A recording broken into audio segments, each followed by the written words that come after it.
and supply chains. My name is Gregory Gałczyński, and I will be your host for the event today. So let's start really quick with the agenda for today.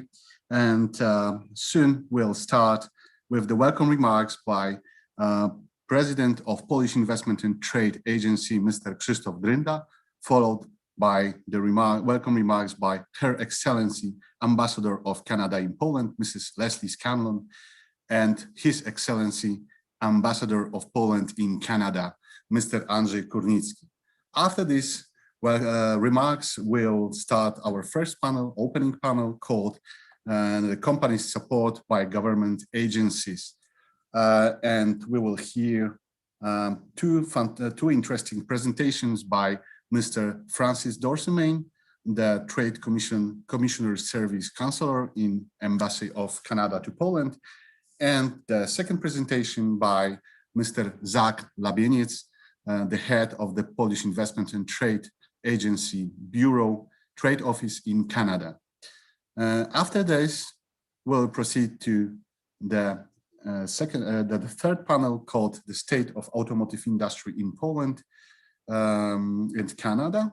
And we will hear two presentations. The first by Mr. Jakub Faryś, the President of Polish Automotive Industry Association, and the second by Mr. Warren Ali, the President of Automotive Parts Manufacturers Association from Canada, APMA. Then we'll have a short break, and we will proceed with two discussion panels, two very interesting discussion panels, I must say that. So the first one, where is technology going? Products and powertrains, zero and low emission vehicles, moderated by Dr. Michał Grabia from the Łukasiewicz Research Network. And then the second panel, autonomous vehicles and extended reality, moderated by Dr. Engineer Marcin Szelest, also from Łukasiewicz Research Network. And after this panel, we will finish the first day of the Polish-Canadian Automotive Conference, Innovations and Supply Chains. So let's hear the welcome remarks by President Krzysztof Drynda of Polish Investment and Trade Agency and their excellencies ambassadors.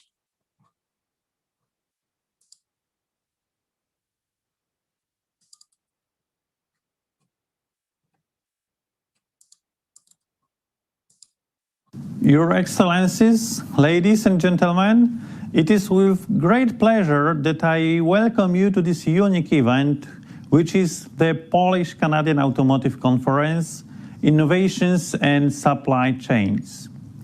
Today's conference is the first meeting of this type connecting the Polish and Canadian automotive industries.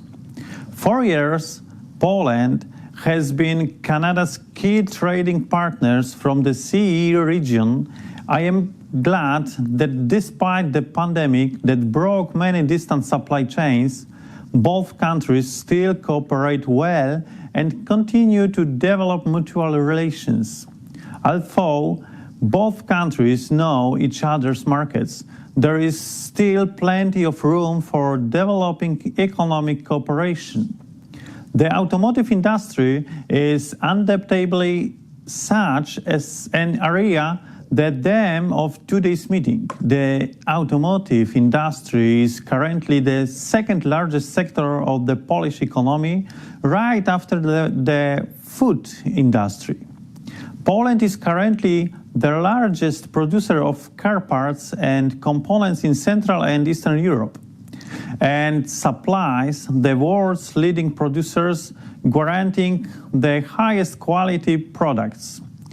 Poland has over 340 companies operating in the automotive industry with a sale turnover of 88 billion euro. This accounts for more than 10% of global industrial production.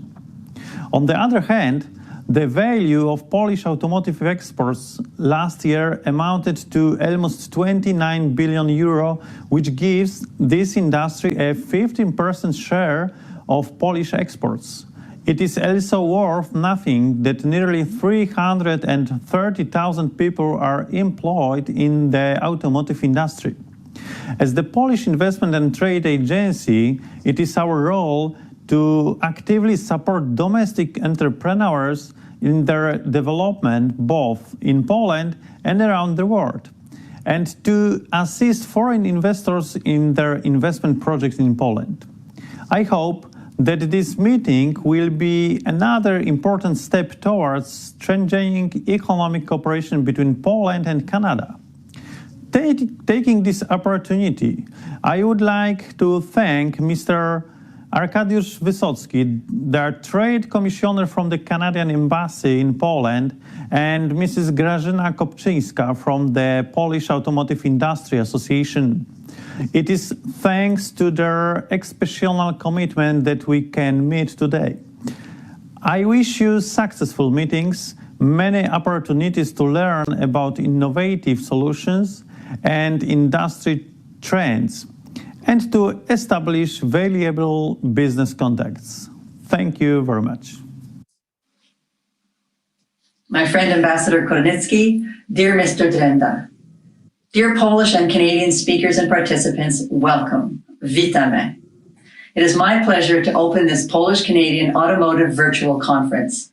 To my knowledge, this is the first ever Polish-Canadian Automotive event, and I would like to thank the Polish co-organizers, especially Mr. Gałczyński from the Polish Investment and Trade Agency and Mr. PAIH, CEO of the Polish Automotive Industry Association, for their work in making this event happen.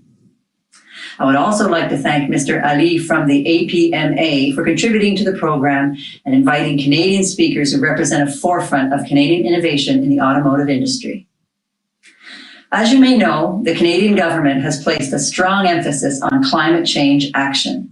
This was made particularly clear through successive announcements of funding programs targeting the further development and growth of various aspects of Canada's green economy, starting with the fall fiscal update in 2020 and more recently through Budget 2021.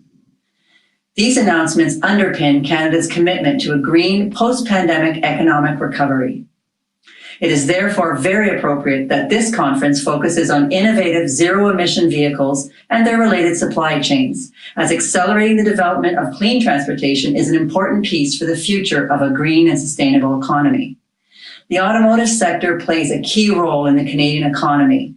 With a $19 billion contribution to GDP, it is one of Canada's largest manufacturing sectors. Canada was the 12th largest vehicle producer in the world in 2019, with 85% of all vehicles produced exported to the United States.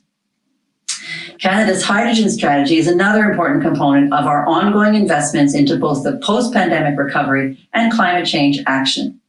The hydrogen strategy is supported through federal investment of $1.5 billion in a low-carbon and zero-emissions fuels fund to increase the production and use of low-carbon fuels, including hydrogen.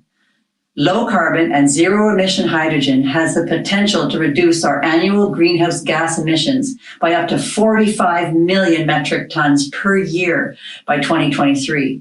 Canadian companies have a long history of investing in Poland's advanced manufacturing industries, including in the aerospace and transportation sectors, but also specifically in the automotive sector, where Magna International has invested in numerous production facilities across Poland.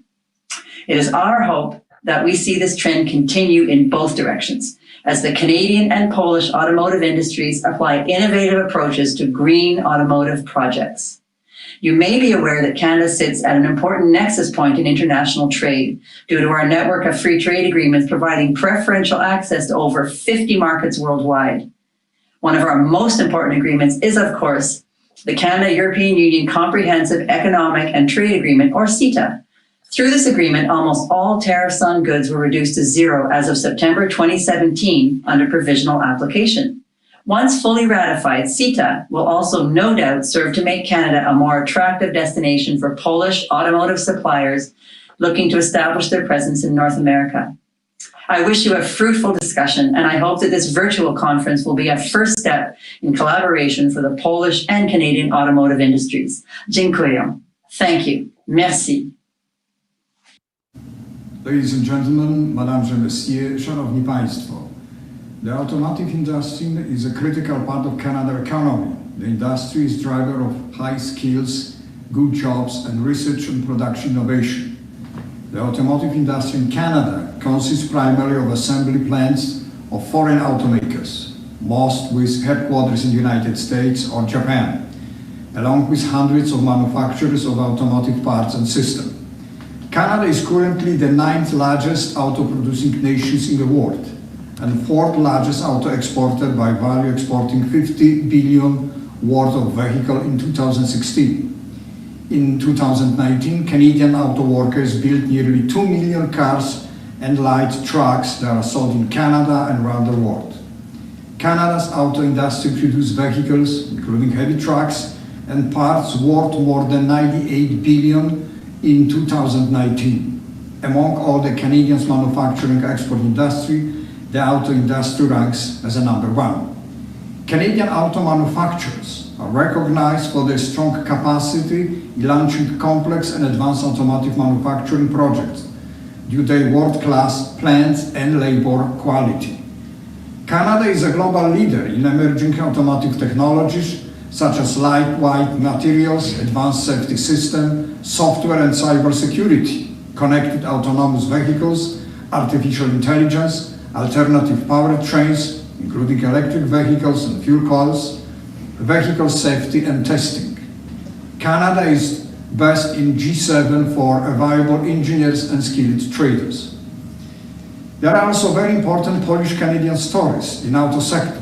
Many Polish engineers and technicians immigrate during and after World War II, and also in 80s and 90s, immigrate to Canada from Poland and have built Canada's automotive sector strong position in global production. Windsor in particular and it still is a very important auto sector and hub where a lot of Polish Canadians being employed, including engineers and technicians. This achievement of the Polish engineers is well recognized in Canada and America as well. During 1941 and until 1944, about 620 Polish engineers immigrate from UK to Canada to work for the Canadian defense sector and automotive production facilities. Some statistics show that during the peak of the auto sector, around 25,000 Canadian of the Polish background engineers and technicians work directly or indirectly for the auto sector in Canada. Poland also offers unique opportunity for Canada automotive sector. Poland's central location in Europe, high-skilled engineers and technician staff, well-educated labor force, and stable political and investment environment is a good asset to be seriously considered by Canadian top executives and long-term investors. Poland is simply a good place to invest. I hope that this Polish-Canadian Automotive Conference, Innovation and Supply Chain, will lead to the better and more productive cooperation between Polish and Canadian corporations, including from small and medium-sized entities. I'm convinced that this conference will lead to enhanced research cooperation between institutions, increase trade and create investment opportunities for private and public corporations in both countries. Thank you. We are grateful for these warm welcome remarks from their excellencies, ambassadors and president of Polish Investment and Trade Agency, Mr. Krzysztof Drynda. And now we can proceed to the first panel of the conference, the opening panel called Companies Support by Government Agencies. And the first speaker is Mr. Francis Dorsemain, the Counselor in Embassy of Canada to Poland. Mr. Dorsemain, the floor is yours. Thank you very much, Grzegorz. I hope everybody can hear me, and I have worked the technological aspect of this properly, but just signal me if you can't. We can hear you perfectly. Perfect. Okay, so my hope is that most of the audience is familiar with the Canadian Trade Commissioner Service, and that this presentation is just a refresh of some of that information.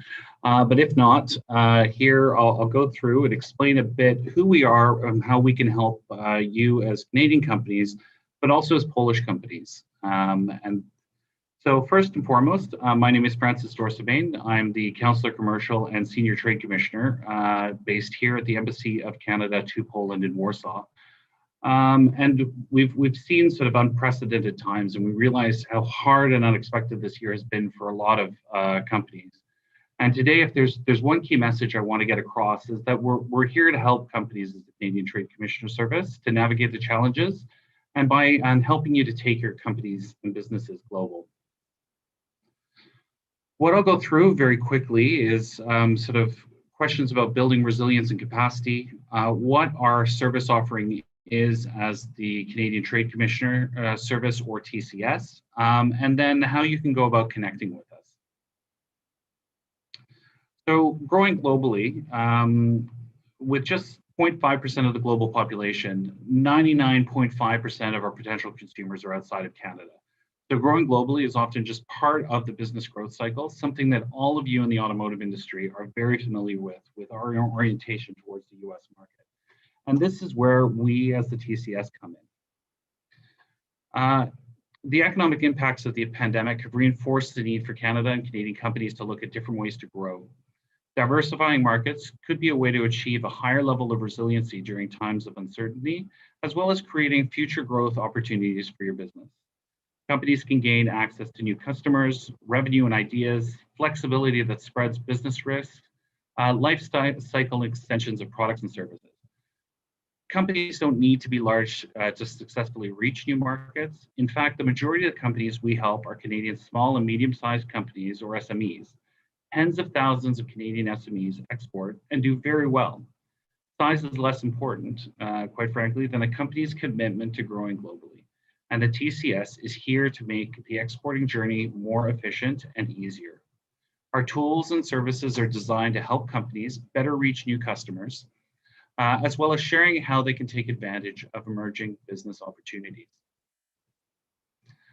Our expertise and support can help Canadian companies grow around the world, which is why Canada's had a trade commissioners abroad for over 125 years.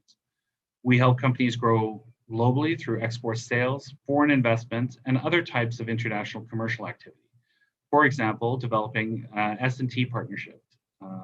As the world economy deals with the impacts and begins to recover from the COVID-19 pandemic and grow, we're here to help Canadian companies and businesses such as yourself navigate market changes and challenges to stabilize, build resilience, and grow internationally.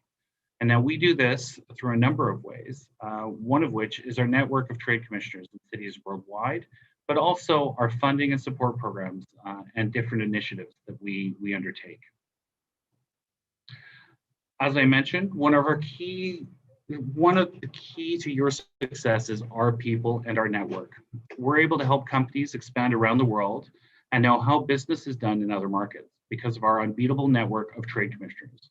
With an on-the-ground network of more than 1,000 trade commissioners serving 10,000 clients in over 160 locations and 6 regional offices across Canada, we have an unparalleled global network that can support you as companies to scale internationally.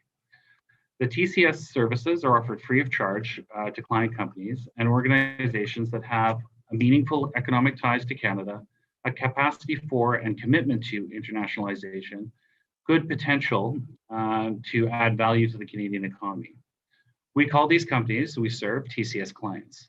When your company is ready and thinks they'd fit as a TCS client, our offices across Canada are the best way to first connect with us. And later on, I'll give you some of the contact details. We provide on-the-ground service to Canadian companies, meeting and building a relationship and making sure that you're ready to do business abroad. So similarly, when you're approaching a bank for a loan, a company wouldn't submit a request without a business plan. And it's the same that's needed for contacting a trade commissioner. So don't be surprised when you reach out to us first if we ask a number of questions along the lines of what is unique about your company, product or service? Who are the end users of your product or service? Which country or regional market you're targeting and why, and how do you plan to enter the market, and when do you plan to visit this market once travel will allow for it. Many of our trade commissioners are local hires, including my colleague Arkadiusz Wisłowski, who has joined and helped to organize this conference today. And the reason we have a mix of Canadians and local hires is because we select our local hires for their local business expertise and deep knowledge of the markets and the contacts that they have within a market such as Poland. Now, but what exactly do us as trade commissioners do to help reduce risks and save time? Well, we provide a couple of different services. We provide key market insights and practical business advice. This is particularly important as each country is experiencing different reopening contexts and stages and may experience evolving supply chain disruptions and closures. We also help open the door to new business opportunities globally. We identify qualified business contacts, and we also help to resolve complex business problems in foreign markets.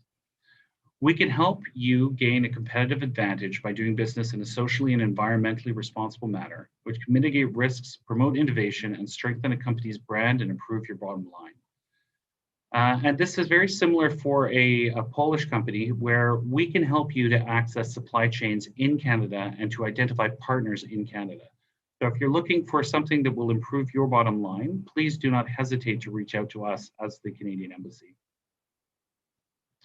The Ambassador Scallon, had also spoken to our network of free trade agreements. What we do as the Trade Commissioner Service is we also negotiate free trade agreements. And we do this in order to help Canadian companies access opportunities around the world.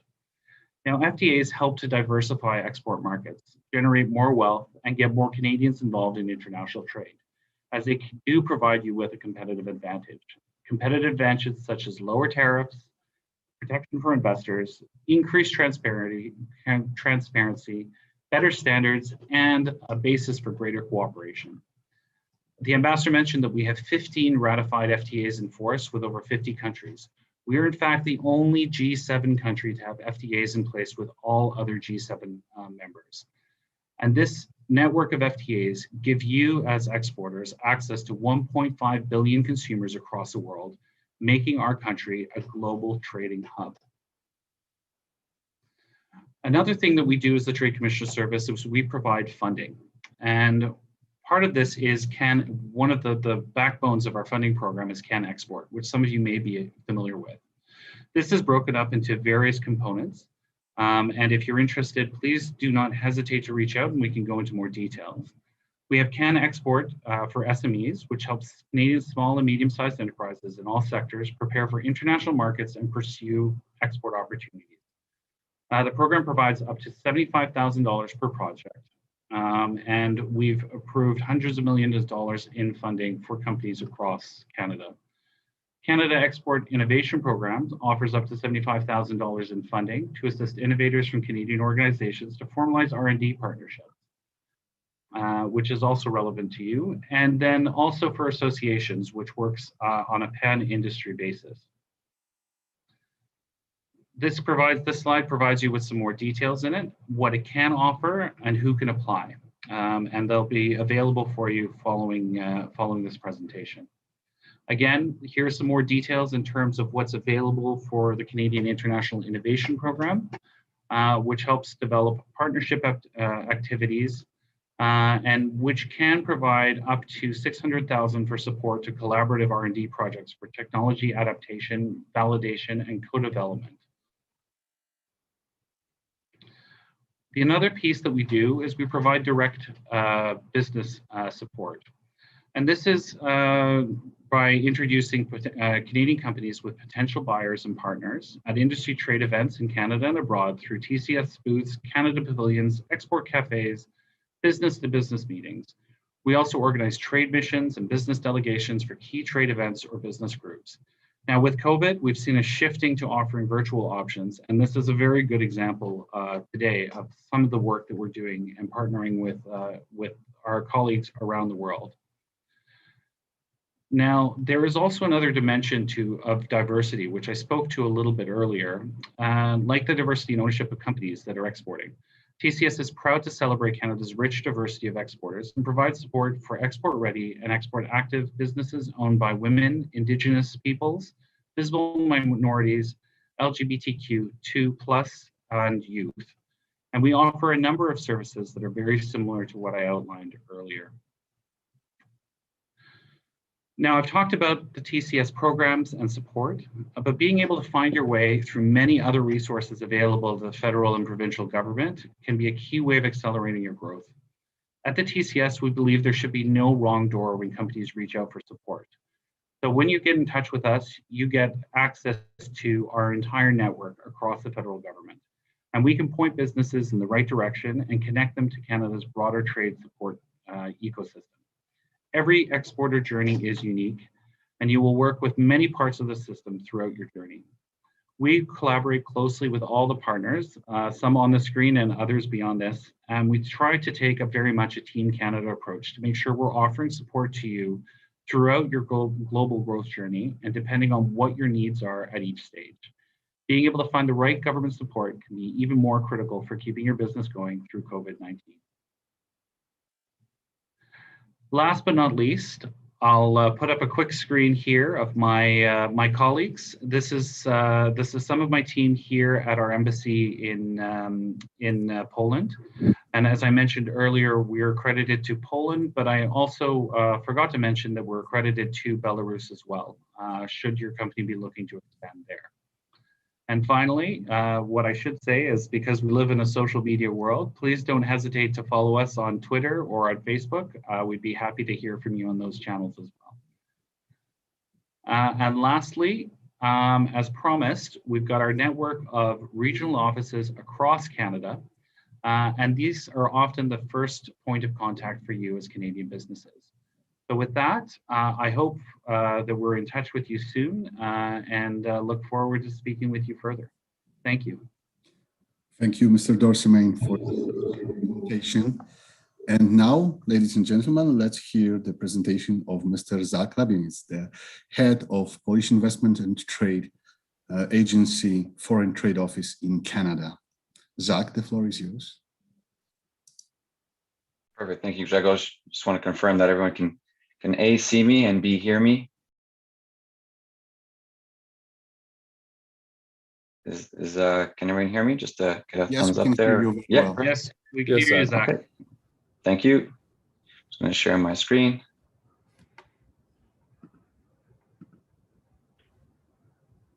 So also, as everyone can hopefully see that clearly as well. We can see that clearly. Thank you. Perfect. Thank you. Okay, so yes, good morning, good afternoon to everyone from our beautiful city of Toronto. First of all, I'd like to issue a warm welcome to all our guests, partners, speakers, organizers, with a special thank you to Mr. Drinda, her and His Excellency, Mr. Scallion and Mr. Kronitsky, Grzegorz Gałczyński, the trade commissioners of the Embassy of Canada in Poland, friend Francis, Automotive Parts Manufacturers Association of Canada, and the Polish Automotive Industry Association for making today's landmark event possible. As mentioned, my name is Zach Labienic, and I'm the head of the Polish Investment and Trade Agency office in Toronto. And today I'll be pleased to briefly introduce our organization, Polish Investment and Trade Agency, and our comprehensive service offering. Some of you already know our organization, as well as our office in Toronto, so this might be a great refresher. And for those who have yet had an opportunity to meet us or work with us, hopefully this will shed some light on our operations, and I encourage you to connect our office in the future. Yes, so the Polish Investment and Trade Agency is a Crown corporation, a public consultancy aimed at supporting Polish entrepreneurs with a focus on SMEs in two major aspects: their internationalization strategy and investment support, which consists of FDI investment attraction to Poland and support of Polish investment abroad. The role of PAIH is to promote the economic interests of Poland in the global marketplace, and this role has become even more critical and valuable with an ever-evolving global economy and with the impacts of COVID-19. We do this through export, investment, and with partnerships. Our agency is a part of the larger architecture of the state-owned Polish Development Fund, which is a Grupa PFR, Polski Fundusz Rozwoju, a new development institutional model formed in 2017, which consists of a group of financial agencies and advisory institutions working together under a uniform strategy to increase the investment and economic potential of Poland. A strategic center of development institutions integrated within a single platform. This includes agencies such as PARP, the Polish Agency for Enterprise Development, which is involved in the implementation of national, international programs, financed from the EU structural funds, state budget, and multi-annual programs of the European Commission. with a key focus on being SMEs as well.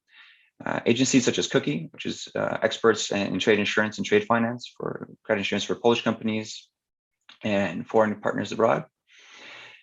BGK, which is a state-owned export development bank. PFR Ventures is the biggest funds manager in Central Eastern Europe region, and they support development of local venture capital and private equity market, and a few others. Essentially, it's an umbrella organization that supports the development and success of Polish entrepreneurs, companies, citizens, and the overall Polish brand worldwide. For our Canadian listeners, and as Francis already mentioned, some of their partners, think of it as having the Export Development Canada, the Business Development Bank of Canada, or the Trade Commissioner Service, all under one roof, taking advantage of the synergies created across each institution. So how do we do that? As mentioned, our agency supports Polish entities through a dual mandate of export and investment support. But we do this through our core competencies, which you see here listed. They include promotion of export events, promotion of industries, investments at home and abroad.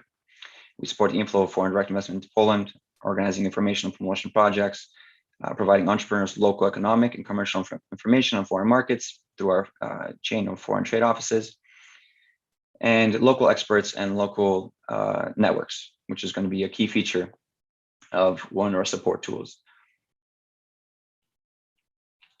So looking specifically our service offering for the export side, we do assist companies in many aspects of their internationalization efforts, from basic initial market assessments to organizing trade fairs, B2Bs, offering co-working spaces abroad, helping research and connect with potential partners, finding reliable professional services to understanding foreign market requirements, regulations, tariffs, free trade agreements, FTAs, especially when dealing with Canada. One has to understand that the Canadian-European Comprehensive Economic Trade Agreement, which has been mentioned a few times already, that cuts tariffs and makes it easier to export goods and services, benefiting both people and businesses in both the EU and Canada. So obviously very important. Something that is, when considering that in the automotive industry, goods and products can travel upwards of 10 times between international borders before reaching their final state and destination. This is a key feature. And I'll just offer a quick snapshot of a little bit of what our office does when it comes to supporting our clients is educating them on the possibilities. For the sake of the time, this quick snapshot of some of the tariff eliminations for the automotive industry, pre-CETA and post-CETA, and where we are today. And happy to get into detail with people who want to chat about this post presentation. When looking at our investment side, it's something that we will do in two ways, as mentioned earlier: support of Polish investment abroad and the attraction of foreign investment to Poland. And when it comes to FDI, we have a dedicated team of investment experts dedicated to specific sectors based on custom needs, who support the entire FDI project, whether it's greenfield or brownfield, from the initial investigation, consultation, to understanding all the complexities around CIT, PIT incentives, and local EU grants, which we have some of the best in the European Union, to full aftercare. Clients have full support throughout the entire process, which I think can be validated by some of the plethora of investments in Poland, including the automotive electromobility space, where Poland is now a leading e-hub and lithium-ion battery manufacturing in Europe, bolstered by investments from major players in space like Toyota, LG, and most recently Northvolt. As for Polish investment abroad, our agency utilizes our foreign trade offices, such as our office here in Toronto, and their relationships and partnerships to facilitate a seamless and resourceful transition, from access to a verified database of professional services, such as legal, accounting, immigration, HR, recruitment, you name it, to contacts to all three levels of government. We are able to aid in every step of our client's investment process. If not, we are able to find the right partner that will. Having said that, partnerships, both locally and abroad, and through our foreign trade offices, is what makes the export and investment opportunities possible, which many of our partners are here today. We work closely with all our partners in Poland and abroad, and rely on them for the expertise, insight into specific sectors, and contacts in government associations to remove barriers and grow relations and further opportunities for each party. We are a big believer in a win-win philosophy, and that trade works both ways. And as I'm sure many of our partners here today will mention, we work very closely on many events, and whether it be in Poland or in Canada. Some of our partners just listed there as well, specifically for our Canadian partnerships, and obviously reciprocated back in for our contacts in Poland for all Canadian companies and listeners who are looking to work with our agency. Some of the tools and support programs. So we inform and educate, obviously, our network of foreign markets and foreign trade offices, which is approximately 60 locations across the globe, with one location here in Toronto, where we offer market characteristics, key sectors, export opportunities, and webinars or conferences such as this today. We also offer PAIH Business Mixer, which is a free online portal for companies to establish local and foreign business contacts by searching for goods and services of interest and are listing their offers for purchase or sale. I also like to highlight one of our very important financial programs in supporting SMEs planning to expand beyond the EU, which is our Polish Tech Bridges, and has been operating since 2018 and provides financing of up to 180,000 PLN, approximately 60 Canadian thousand dollars, and includes a three-stage strategy, including international component, in which companies receive support from our offices, such as ours, for their desired markets. Yes. And one of our biggest tools and support systems is being the foreign trade offices, which is ours here in Toronto. As I mentioned, we are sort of the first point of contact for Polish companies looking to expand internationally. But something I'd like to highlight for our Canadian listeners is that if you're looking to do business in or with Poland, we're usually the first point of contact to make those possibilities come true. We're looking to source good services, to work with partners. We are definitely the first point of contact and happy to utilize our network and resources to make that possible.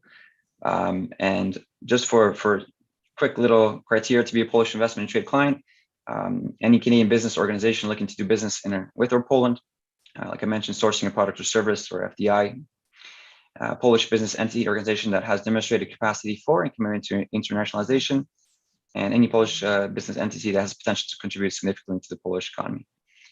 We can be reached at through many contacts, but the easiest is the link that we have online there. And I'd be happy to connect with everyone here today and discuss potential for cooperation. As was already mentioned by many of our partners, there is a lot happening in this dynamic sector, and the potential is there, especially moving forward into the green renewable space and energy. Our network, just quickly, regions we operate, like I mentioned, approximately 60 offices worldwide. Our competences include knowledge of local specifics, culture and business conditions, local networks, define key sectors in each market. And last little quick slide, I know where I'm more running over time. Just look a little slide here for some icebreaker. Tom Hanks here receiving his Polish-made vehicle.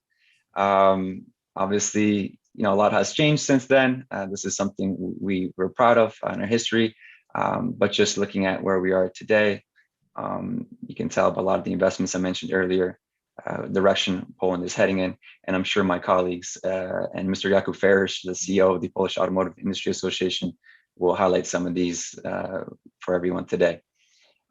So that's my portion for today. So again, thank you everybody for the time, and I look forward to connecting with everyone, and I wish everyone a great conference. Thank you. Thank you very much, Zach, for your very interesting presentation. Thank you, both gentlemen. We are now sure that both organizations are taking a very good care for the entrepreneurs from Canada and Poland. So we strongly encourage you to visit the website of this organization of Trade Commissioner Service and Polish Investment and Trade Agency to get more information about the services available for you. I know very good that both organizations value the personal touch or personal approach in business, so they will gladly tailor their services specifically for your needs. So having said that, let's proceed to the next panel called The State of Automotive Industry in Poland and Canada. And we welcome Mr. Jakub Farish, the President of Polish Automotive Industry Association. Welcome, Jakub, the floor is yours. Thank you very much, Grzegorz. Let me start my presentation. I do hope that everything is okay. So officially, good morning and good afternoon. It's a pleasure and honor to be here to tell you just a few words about the Polish automotive industry and the Polish market. I think that the general information will be very useful for you. And if you have any additional questions, please, of course, contact our organization. We are the biggest automotive industry association, the oldest one. Very soon we'll have 30 years. So anniversary, so we are quite long on Polish market. Our association has a very wide range of the producers, because first of all, we associate the representatives of the producer and the manufacturers, and also companies producing parts and accessories. The whole range, I mean, from motorcycles through passenger vehicles, light commercial vehicles, trucks, buses, and all the other kind of equipment. We, of course, dealing with the government, with our national government, but also on the Brussels level, I mean, European Union. We are in touch with Parliament, we are in touch with ministries. So we are the partner for the government from our automotive part of business. I'm very proud that we are the member of the three European organizations. The first one is the European Automobile Manufacturers Association, then the same organization for motorcycles and for bodybuilders and for trailers and semi-trailers. I said that I'm proud because it's like that you cannot just be a member, you have to be invited to those organizations. So we are the only organization from Poland. We are the member of all those organizations. It's very important for us because it gives us the opportunity to discuss on the European level and to be a part of this big story called automotive industry in Europe. That's a list of our member companies. You can see that it's very complete. And let me tell you just a few words about the Polish market. Polish market is more or less on the 6th, 7th place in the Europe. The sales and the registration of the new passenger vehicles, it was in last year more than 400,000. Of course, the result was lower, more than 20% comparing with 2019, but it's easy. You know that pandemic, COVID-19 pandemic was very, very important also for all parts of the Europe. This year, you can see we have more or less 40% better result than last year. So we expect that within 2, maybe 3 years, we will reach the level of 2019, which was the best year in our history after getting back independence. Again, light commercial vehicles, last year 60,000, this year more than 60% better result in first 5 months. It means that we sold more than 30,000 of vehicles. Much better result is if you are talking about the heavy duty vehicles, it's more than 100%. So we do expect that this year will be much better than the previous ones.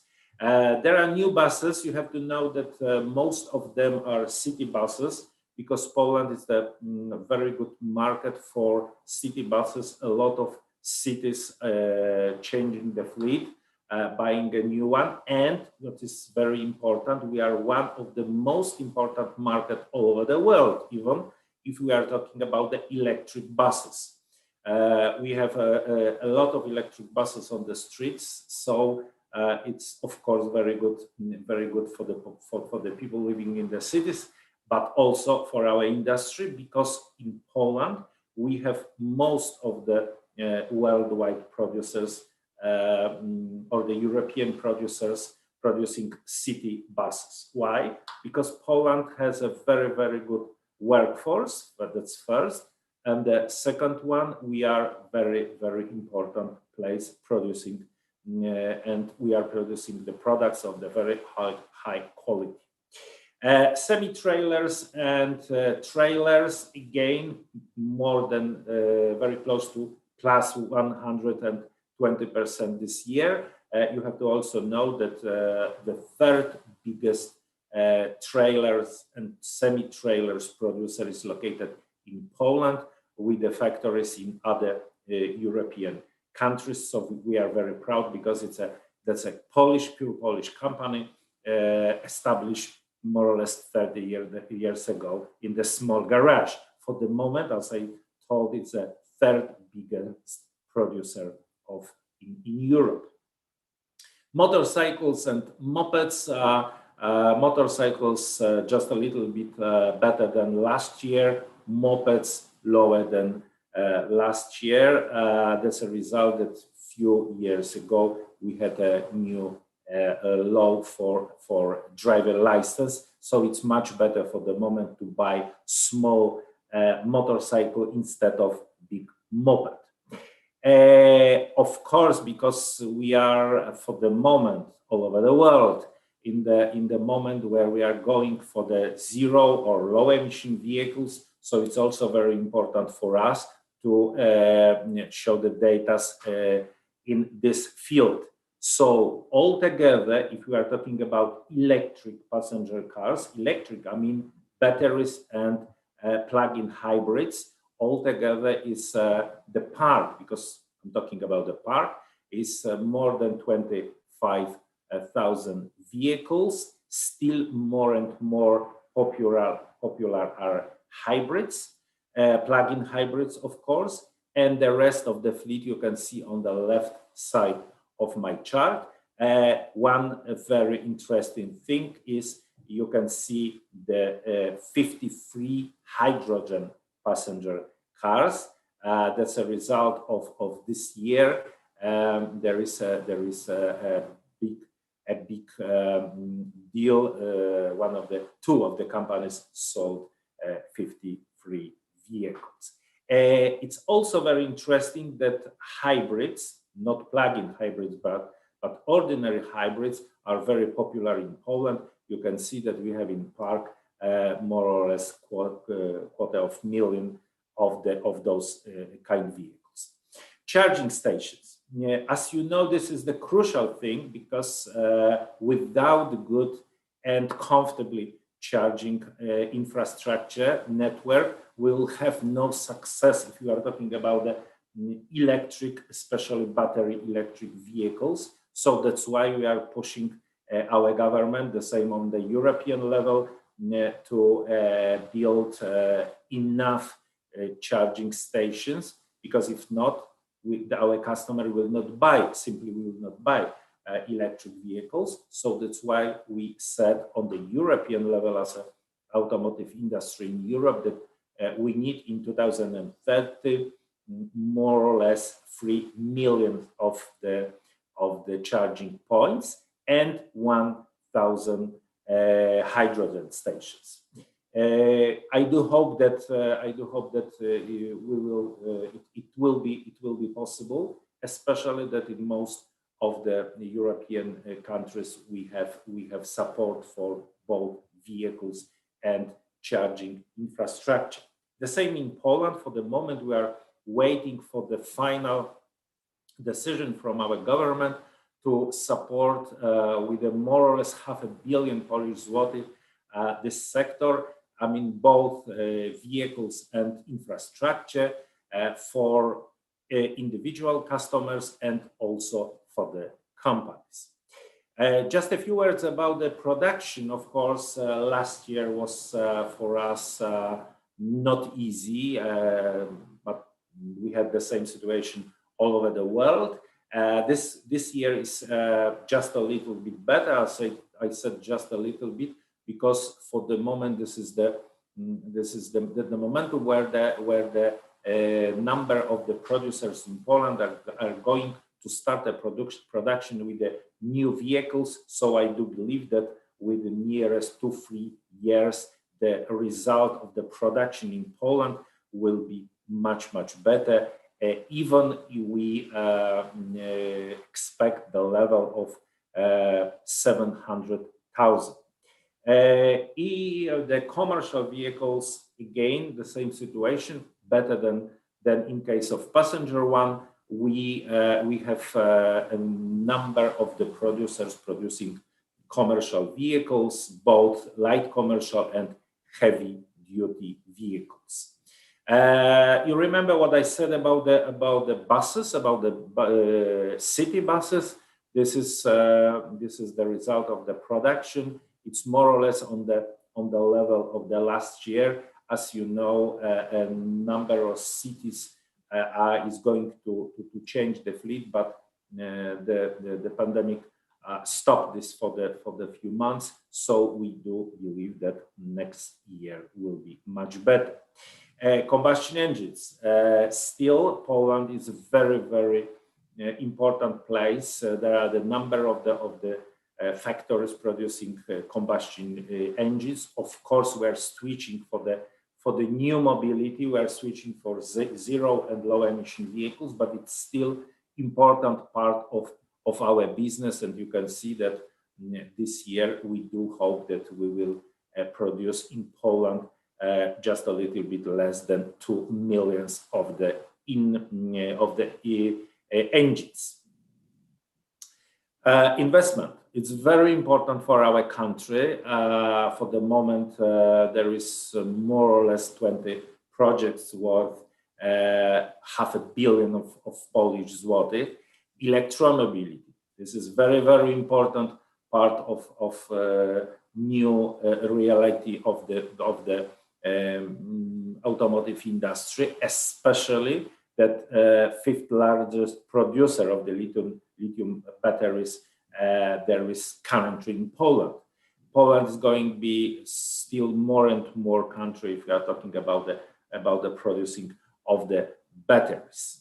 There is the sample of the number of the investment with the finished. There is LG, Enhem, Mercedes-Benz, Volkswagen in Poznań. There is SK High-Tech battery, Fusung, Toyota, Faurecia, or Northvolt.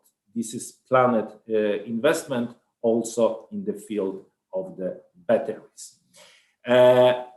What is important for Poland? What is important for Europe? First of all, in Poland, our main subject and the most important thing was the COVID-19 because it affected the automotive industry. So we were in permanent touch with the government, with our companies, trying to do all our best to minimize the effect of the COVID. Of course, we are touching the E-Mobility Act, which is very soon we expect the revision of the E-Mobility Act. It's a special act in our government touching e-mobility and e-mobility subsidies. What I said, we are expecting the new law. Of course, for the moment, for all over the world, automotive industry, there is a problem with shortage of semiconductors. I do hope that next year will be much better, but it's still a problem.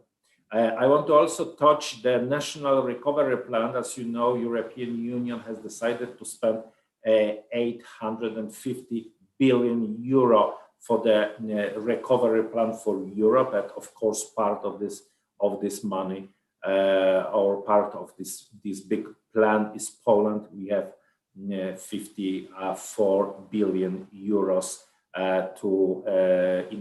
in our national recovery plan. And in the last, 1 minute left, please.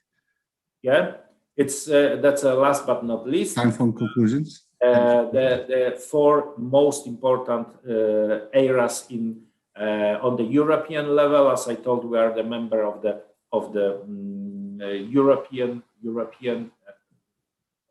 part of the automotive industry. The fourth pillars, the most important, it's a clean mobility, safe mobility, smart mobility, and transversal. There are a lot of acts, a lot of important things touching those four pillars. Thank you very much. If you have what I said, any question, please don't hesitate to contact me or people in our office. And I wish you the very, very interesting conference. Thank you very much. Thank you very much, Jakub. And now let's proceed to the presentation of Mr. Warren Ali, the president of APMA, Automotive Parts Manufacturers Association of Canada. The floor is yours, Warren. Good morning and good afternoon, everybody. I want to thank our colleagues at TCS, PAIH, and Jakub, my colleague today on this presentation. So I'm Warren Ali. I'm the Senior Vice President of Innovation at Canada's Automotive Parts Manufacturers Association. So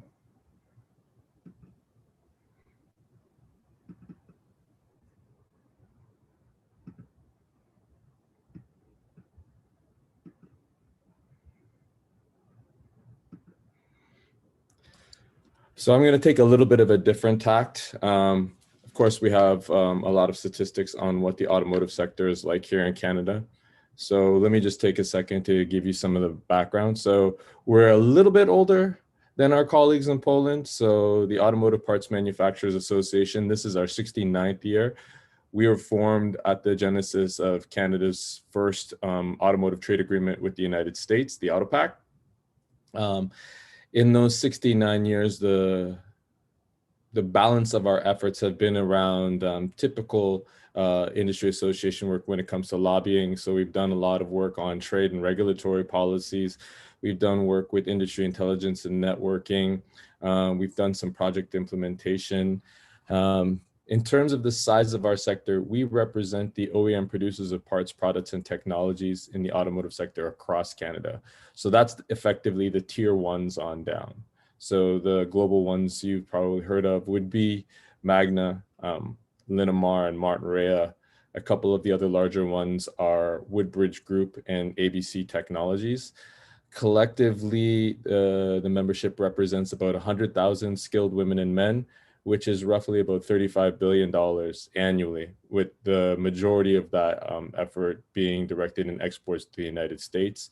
In terms of an automotive sector, we manufacture roughly 1.8 million vehicles per year, predominantly here in Ontario, the province of Ontario. This work has, as I mentioned, roughly it's about $35 billion annually.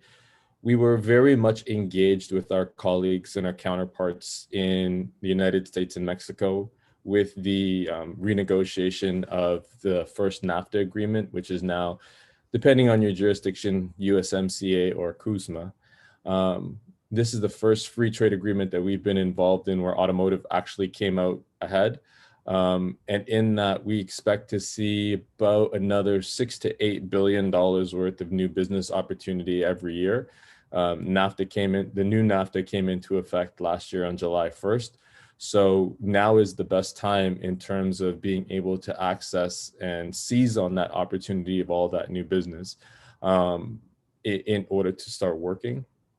In terms of today's topic about electromobility, I'll tell you a little bit about the project we are leading here.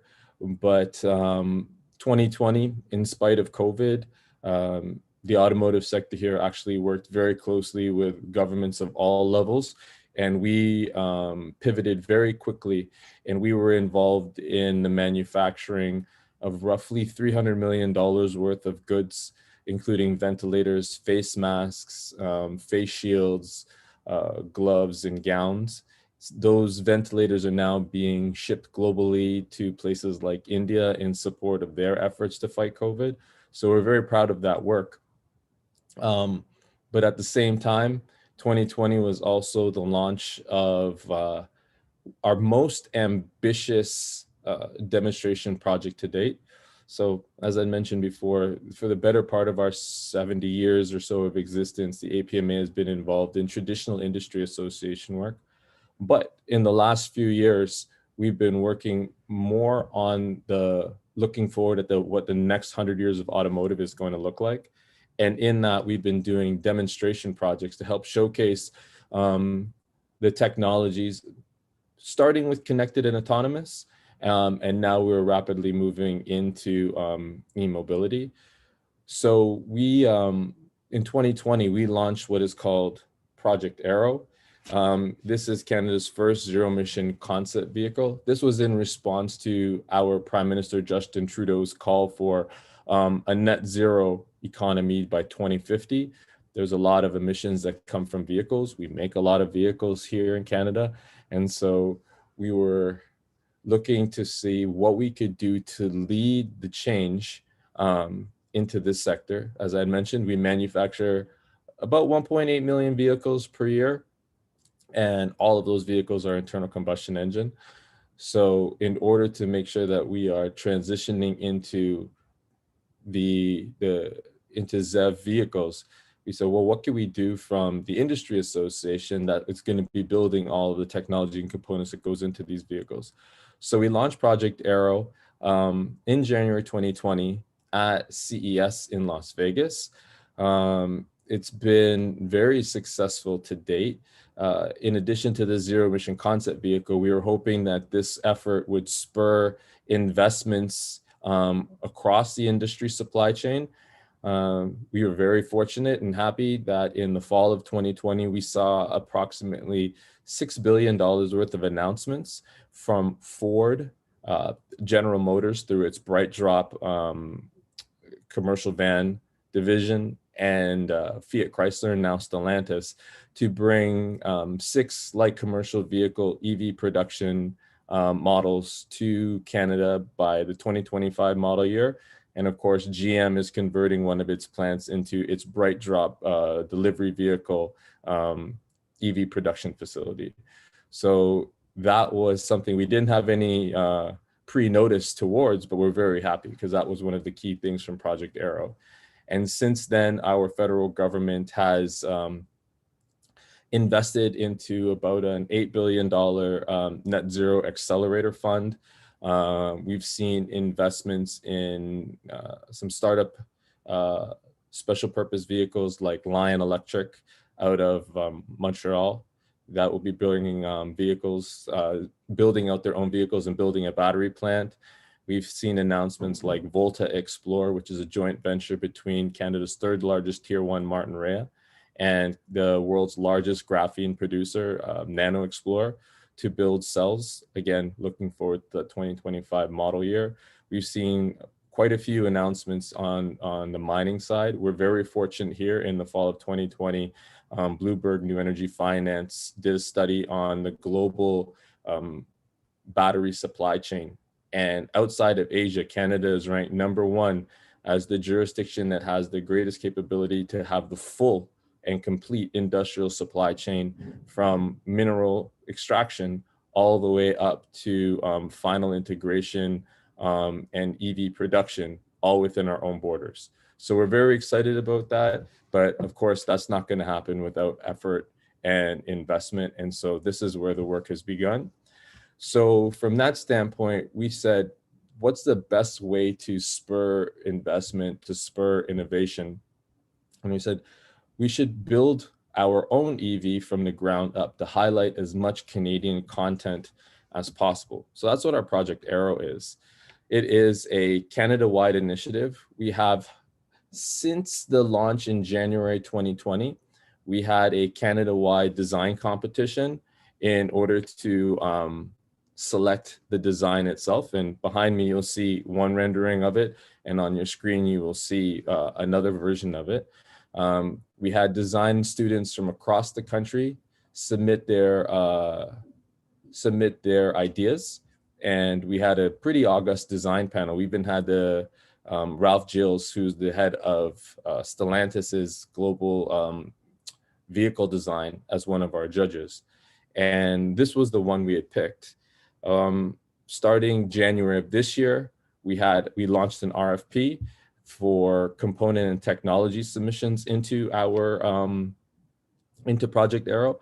And in that, we've had over 400 companies, majority here in Canada, but actually quite a few from around the world that have written back to us to say, how can we be involved? How can we support Project Aero? So we're very excited. Over the next 18 months to December 2022, we will be building out this vehicle from a concept stage, and it will be unveiled at CES in January 2023. So we have a lot of work ahead of us. We will be doing this vehicle both in a physical capacity as well as a digital. So in addition to the concept vehicle, we will be building out a virtual twin that will allow us to showcase in a more robust way. You know, if you know the superhero movies, the Avengers, you can imagine Tony Stark in his lab being able to pull apart the vehicle and showcase all of the components and everything else within it. So we will be building out a virtual vehicle, and then finally, a little bit longer timeline, we'll be building out a production-ready digital twin that, in essence, if you were to try to start building these vehicles in volume, we will develop the playbook for you in terms of being able to source as much of that content from the Canadian supply chain as possible. So we're rolling this out in 4 phases. As I had mentioned to you, we started out with the design competition and selection that went through the fall of last year. We then went into our we then went into the development of our RFP, which has continued through now, and we are still working through it. People are still reaching out to us.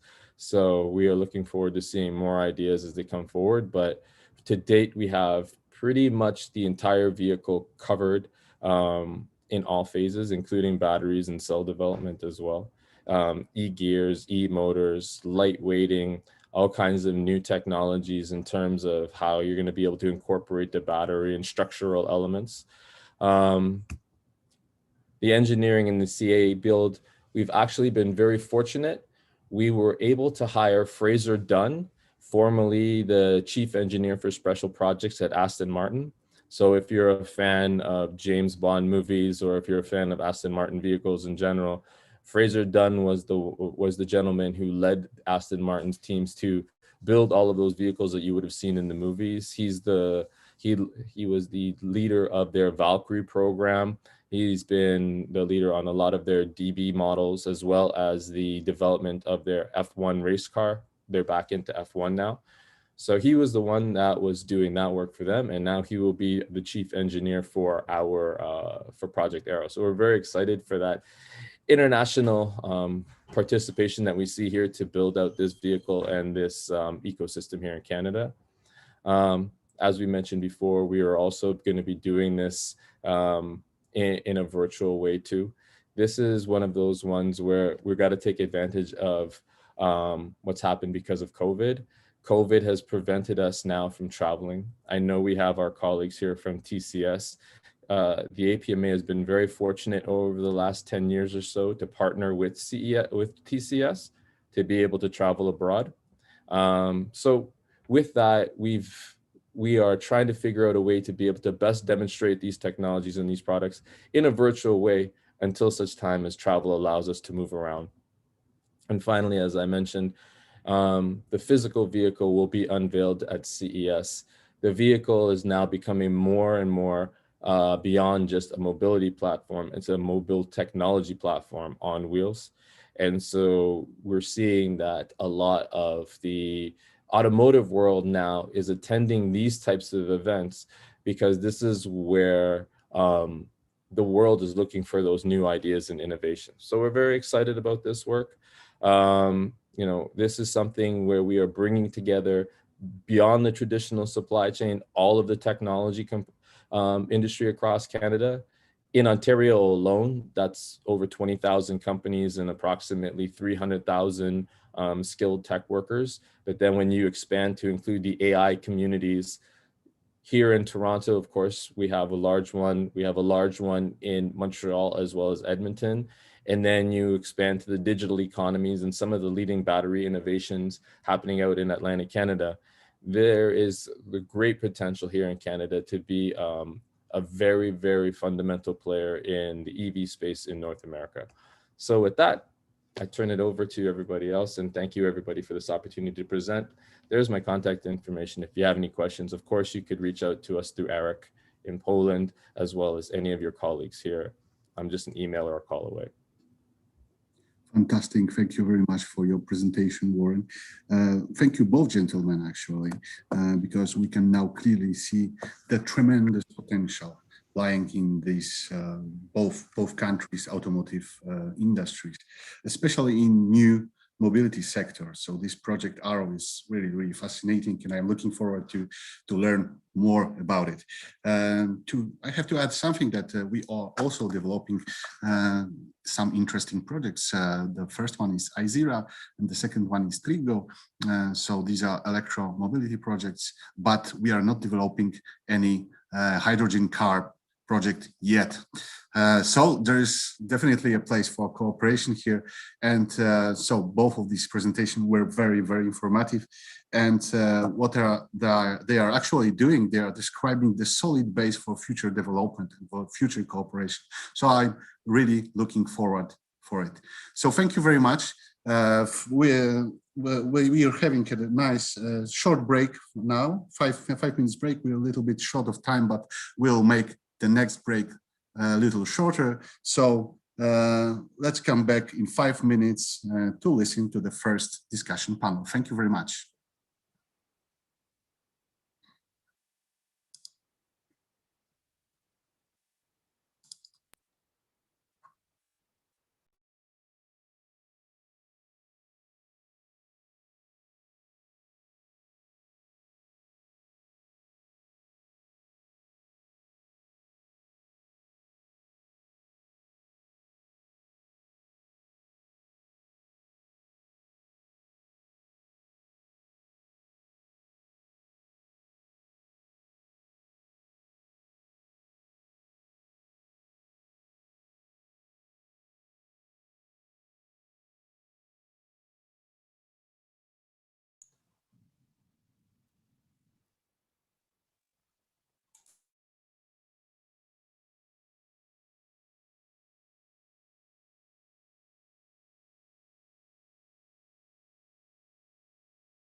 If you plan to expand to new markets, you need experts who will help you reduce risks.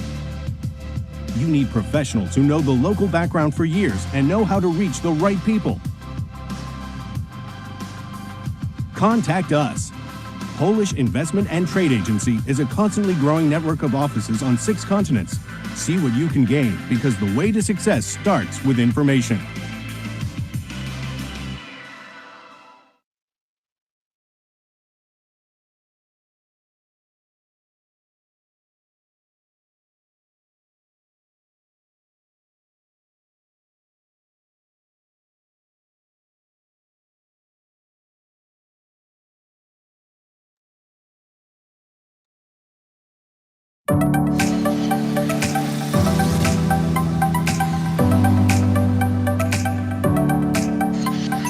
Canadian trade commissioners can open doors. We're your best friends when it comes to doing business internationally. Let us help you find new buyers. We know the country, we know the market. And what you get coming out of our offices is somebody who's on your side, working for you in market. We are considered to be the first stop for a Canadian company when looking to enter into a market. We sell the Canada brand. Finding those contacts, getting the market lined up, and knowing who the real players are and what the market trends are in the retail, it's a wonderful thing that your local trade commissioner can help you with.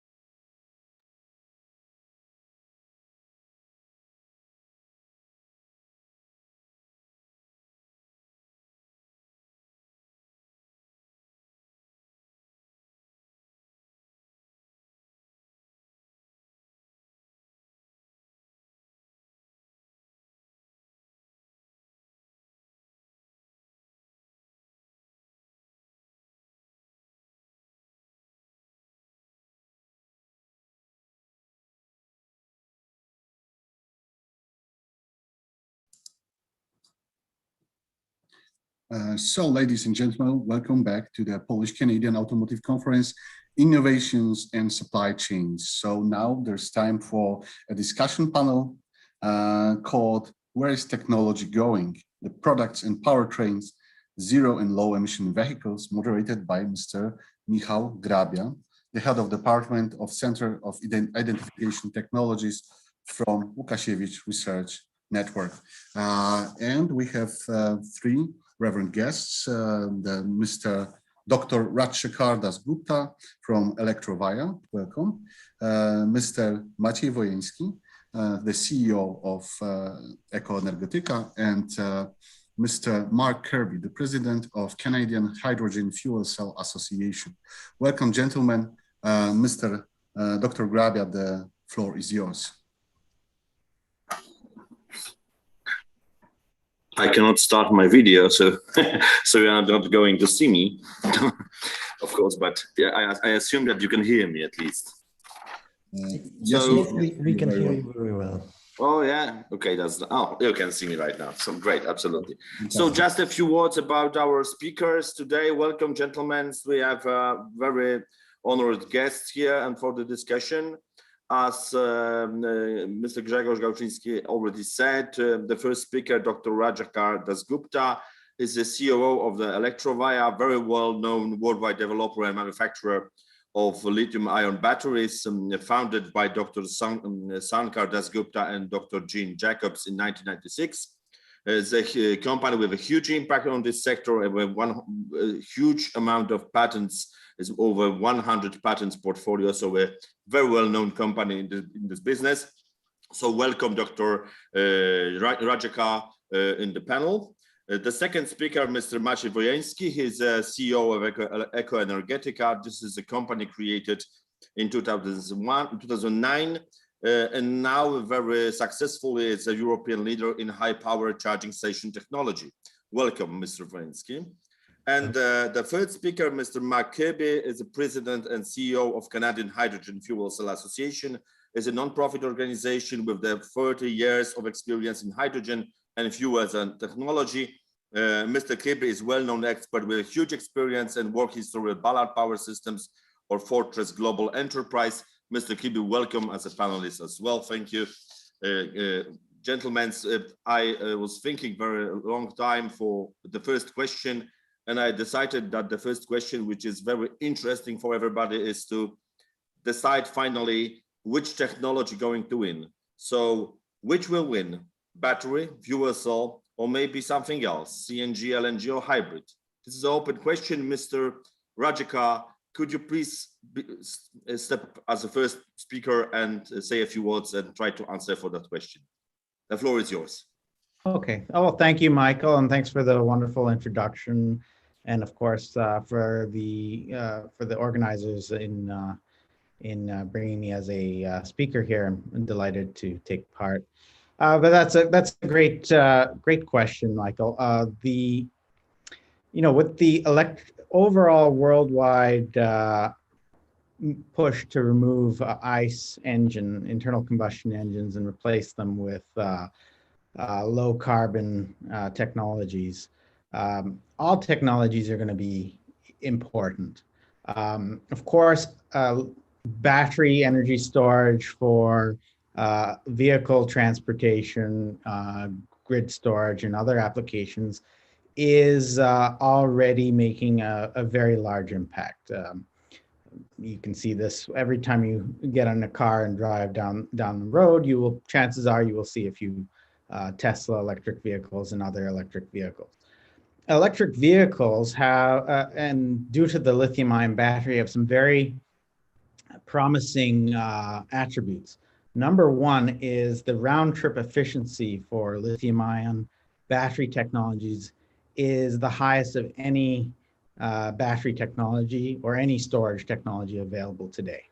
What that means is you don't lose green electrons when you store the energy in a battery. With other technologies like fuel cells, the round-trip efficiency is significantly less. You'll get about 33-35% round-trip efficiency versus 80 plus with a battery. So that makes batteries probably a better storage system for transportation, for material handling. Where fuel cells probably will come in is with long distances, because batteries, the disadvantages, of course, is you can't store as much energy in per unit of liters or unit of kilograms. So both technologies will have their place, but the combination of green energy production through solar, wind, even nuclear, with electric vehicles is going to make a serious dent in carbon emissions globally. Okay, thank you. And Mr. Kebe, this is very interesting to see your point of view on this matter, because you represent the organization which is mostly focused on the hydrogen. So how do you think about it? Absolutely. Well, first of all, I agree. I think that there's no arguing that batteries are a remarkable technology, and they will do a wonderful job in electrifying many means of transportation, and that there would be, for many people, battery electric vehicles will be the absolutely perfect choice because they can't be touched in terms of the efficiency on the road. However, there's more than one way to measure efficiency, and if you're running a fleet, or if you're even driving for yourself, efficiency is measured in a number of ways. One of the ways is in your fuel efficiency, but it's also in your driver efficiency. It's also in the amount of packages delivered per kilometer. It's also in the overall efficiency of meeting unexpected demands. In other words, resilience of your delivery system to changes and to upsets. And so what people are finding as they start to move to electrifying fleets and other things is that usually there's a combination that tends to work the best, and that they find that that certainly where they can do them, batteries are great, but in certain routes, on certain needs, it makes a lot more sense to have a range extender on that. And let's remind everybody that a fuel cell electric vehicle is an electric vehicle, and batteries and fuel cells are allies in the fight against internal combustion engines, because the combination of those technologies offers products that can meet the full range of what people need. I mean, some people commuting to work, all they need is the efficiency, simplicity. But if you need payload, if you need range, if you can't afford to have your driver waiting while you're charging, those sort of situations, then you're going to want to have an electric vehicle that has the range extender and can be filled quickly, which is what hydrogen fuel cell allows you to do. So you take away part of the battery pack and you replace that with a hydrogen storage tank and a fuel cell. And the fuel cell usually charges the battery or provides some mode of power as well. But you still have an electric vehicle. You still have all the features of regenerative braking, zero emissions, quiet operation, etc. But that combination now, and by the way, the vehicles look very much the same. You look at a bus that's got just a battery bus or a fuel cell bus, they look very much the same. But the difference is that hydrogen storage tank and that fuel cell weighs considerably less than the batteries it replaces and can store more energy. And so then all of a sudden you've got something that can meet all range of applications, whether that's on the road or in the air or on the water or on rail. And so what we're going to find is that combination will allow electric vehicles to really move forward, allow people to rely on them, and quite frankly, any increase in hydrogen fuel cell vehicle electric sales will result in more battery electric vehicle sales. I think the two of them need to be thinking about how do they jointly market themselves to provide a full service to customers. It really isn't competition. Both are on the path to net zero. Both are fully environmental. So it really is an excellent combination. And we see we're seeing quite significant uptake as people look to electrify their fleets, that they're really seeing that this combination works well together. Okay, Mr. Kibbe, you mentioned, but also Raj mentioned that about the differences, about the range.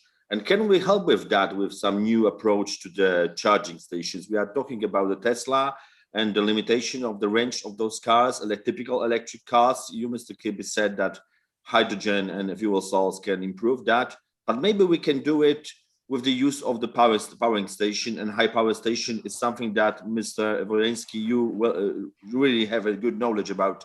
So how can you tell me, what is your point of view on this matter? Yeah, thank you very much for this question. So maybe please let me touch this. Sorry, please let me touch this question a little bit from the let's say market perspective, because judging by the current trend, the massive investment by battery factories and OEMs, also by observing mass media, by which electric vehicles are made more and more, let's say, aware to people. Electromobility in the meaning of battery electric vehicle is presented as a change that has already taken place, actually.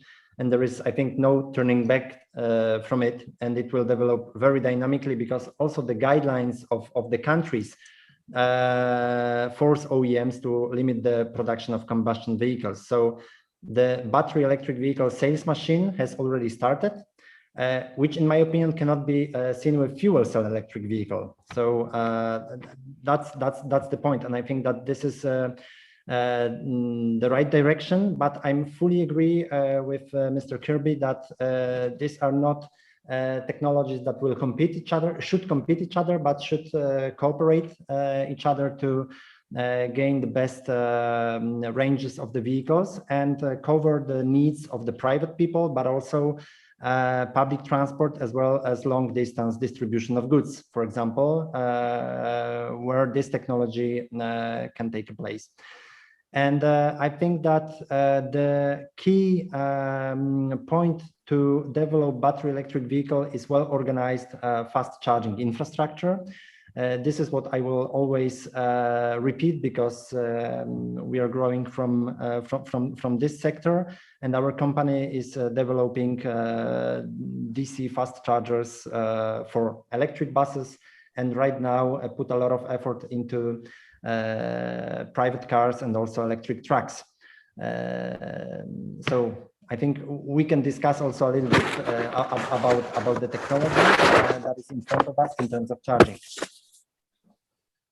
Okay, so I know that you said, guys, that those technologies are not really competing each other, but the truth is that they are still competing. We don't want to have a competition over there, but we already have it, and in some way. So tell me, we want to have cars which are going to be useful as the typical combustion cars. So in terms of the gas station and times of operation, to charge them very quickly, we are not reaching this level right now. And the hydrogen solutions are giving us this opportunity to operate as we know it right now, and to be long range, no problems. You just have to refuel and you can drive. But of course, still we have some problems with costs. The hydrogen is a fuel which is not really as we are not reaching the level of the typical fuel, which we have a diesel or something like that available on the market. The costs are different. So, Mr. Kirby, can you tell us blue or green hydrogen, which going to will, what the market will choose, and what do you think about it? This is something which, in terms of the hydrogen technology, is a very important part of it. Absolutely, and we are very much promote clean hydrogen, and actually the terminology that we're shifting to is more the use of clean hydrogen and looking at measuring the carbon intensity. And this is being led actually out of Europe, but it also being done in around the world. There are many pathways to get to hydrogen. You can get to hydrogen through biomass. You can get to it through reforming fossil fuels, and as everybody knows, that's the way most hydrogen is produced today. And they do not do anything with the CO2. They just release the CO2 that's produced in that process. That hydrogen is primarily captive to big industrial users, to chemical plants, refineries, fertilizer plants, etc. The hydrogen that is being built out today, and the hydrogen that would be used for transportation, is hydrogen that is clean. It's hydrogen where if there is CO2 emitted through the process, it's captured, stored and sequestered, or it's made by electrolyzing water using clean power, or it's produced as a co-product of bioproduct production. So when people start thinking about the hydrogen that they're going to see in their gas stations, that's going to be clean hydrogen. And the move on that is going to be to getting it cleaner and cleaner over time, to measuring that carbon intensity empirically to see how much GHG are released, and certainly the lowest emissions of GHGs comes if you use renewable power and electrolysis. Even then, you do have some GHGs through the production of the wind and solar systems and so on, but it's fairly small. Making it from biomass, you can actually get negative carbon intensity. If you reform biomass and then capture the CO2, you actually wind up with negative carbon intensity. Excuse me. And then if you use fossil fuels, the technologies today are about 95% efficient in capturing the CO2, the newer technologies that are coming out. And so that is the cheapest way of getting it. And since we're going to need a lot of hydrogen, if you look at, one of the things people don't realize is that there's transportation, which we're talking about, but there's also massive amounts of hydrogen required to decarbonize industrial processing and heating applications, and also for storage for renewable power. And so when you look at that type of quantities of hydrogen, you're going to need to be tapping into as many sources as you can. And frankly, in my view, we need to be leaning on our fossil fuel industry to transition us to clean hydrogen, because they have the scale, they have the engineering capabilities, and they have the finances to be able to supply massive quantities of clean hydrogen if they so choose. And we're actually seeing that in Canada. Canada has now announced several projects.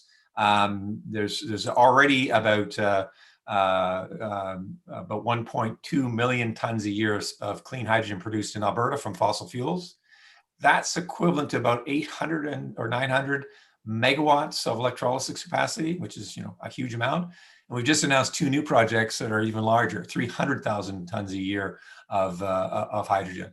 And so that quantity of hydrogen is what is needed to start really seeing some significant decarbonization. And personally, I think we need to be pushing for that. Not to say we're not going to be getting hydrogen from renewable sources as well. We're going to be building that out. It's going to be produced with dedicated wind projects, with off-peak power, and it's going to be a very cost-effective way of making clean hydrogen from renewables as well. So you'll see those two working together, costs coming down over time. And again, we're already seeing that in the United States and Canada right now. Hydrogen capacity for merchant, this is the stuff that's actually delivered to fueling stations, has more than doubled in the past few years. And there's more announcements of projects literally every week. So we're really seeing that build out and that price coming down. And I'm confident that we can certainly produce the clean hydrogen that's needed to allow us to get to net zero in time if we tap into all those different sources. One of the challenges, though, is around the infrastructure was mentioned. And I think that's a really interesting discussion around how do you get the fueling infrastructure, because I do not deny at all that we need fast charging infrastructure in place. I mean, I think that's very vital, and people are going to need those. They're going to need them everywhere. But what has also been shown is that, let's say you're running a bus fleet with 50 buses or more, it starts to get very expensive to put in all that charging, all the en route charging, et cetera. Whereas a hydrogen storage system and dispenser is just like a gas pump. And even though it's expensive to put it in for one bus, it's really not much more expensive to put it in for 50 or 100 buses. And so what they're finding in California, where they're actually looking at converting their full fleets, is that in many cases, it's a lot cheaper for them to put in a hydrogen fueling system, a lot more compact, simple, reliable, and all the fast filling benefits that just make it easier than having to put in the massive investment and the operational constraints that come from having to try and charge up 100 buses in the off shift. So anyway, that's one of the areas where we're finding that there's a real interest in hydrogen, and we're actually seeing hydrogen being deployed. Okay, there is a lack of infrastructure. We are talking about hydrogen right now. We already have in place some chargers and the fast chargers. And what is interesting from my point of view is we are looking for some benefits to get this transfer the energy to the cars, which is necessary for them to move. And we are developing a lot of different solutions, approaches, and we have the lack of infrastructure, of course, in terms of hydrogen. But maybe we can change something on the other side, on the battery side. Why exactly the lithium-ion batteries? What other options do we have? What is the future of the battery? Raj, can you tell me something about it? What is your point of view in this matter? Yeah, I'll talk about the future of the battery, but before, the nice thing about electricity is the infrastructure is already there. You can go and plug in your car to any socket, and the charging speed depends on the infrastructure of the outlet, whether it's a DC charger or AC slow chargers or whatever. I personally have been driving an electric car for the last nearly 10 years, and on my third vehicle, and 95% of the time people will charge their cars at home or use, and when they're going on a long trip, they will use the infrastructure that my colleague is deploying in Poland and Europe and other places. So it's a very simple infrastructure concept. The electrical infrastructure has been very well developed. It's a very complicated and well-engineered distribution system that we have all around the world, and this just taps right into it. In terms of so it's a very nice, simple. Electrons get created and get consumed by the car. There's no chemical complex mechanisms to move it, to reform it, to all these other processes that we're discussing. So I think it's a very easy transition, and that's why you're seeing high percentages of vehicles already going to lithium-ion battery power. And I would say the vast majority of OEMs will be nearly 100% electric lithium-ion powered vehicles by the end of the decade. In terms of the future of batteries themselves, the lithium-ion batteries have shown increases in energy density over the last 10, 15 years of quite substantial amounts. That is corresponded with reductions in costs by an order of magnitude. So lithium-ion batteries are already relatively quite inexpensive, in fact, and they're becoming more so. We ourselves at Electrovaya are working on new technologies which would further increase the energy density and thus reduce the costs further. And this is in the area of solid state lithium-ion batteries, which would be, again, much higher energy densities. So your typical Teslas are already getting about 300-mile range. When you take in solid state batteries, that would extend that by up to 600 miles, which is more than your gasoline tanks already have. So you're looking at a complete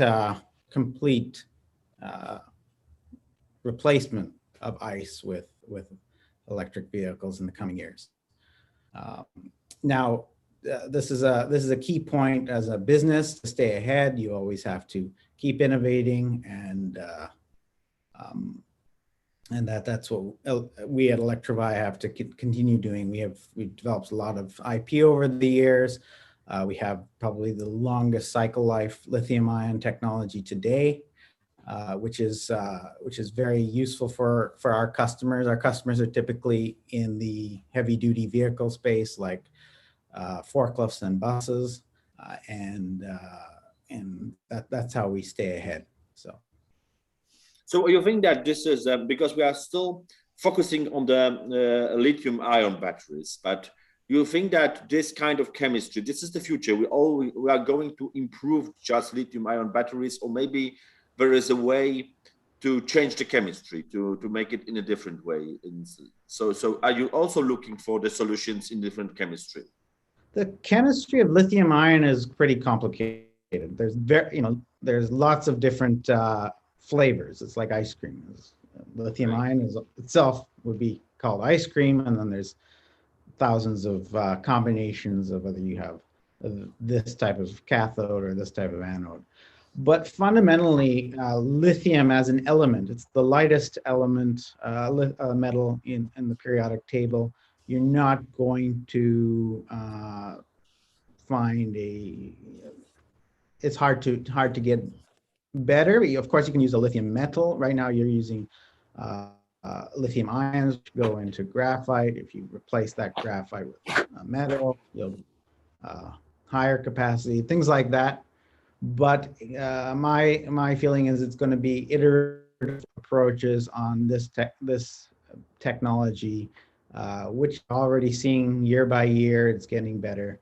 There's thousands of very smart people and billions of dollars being invested worldwide in lithium-ion technology, which is why it's continuing to get better. Okay, thank you. Guys, tell me something. Because I'm hearing a lot of great information about the technology that you already said, and I'm thinking still, can this electric car be as useful as a typical combustion car that we have already?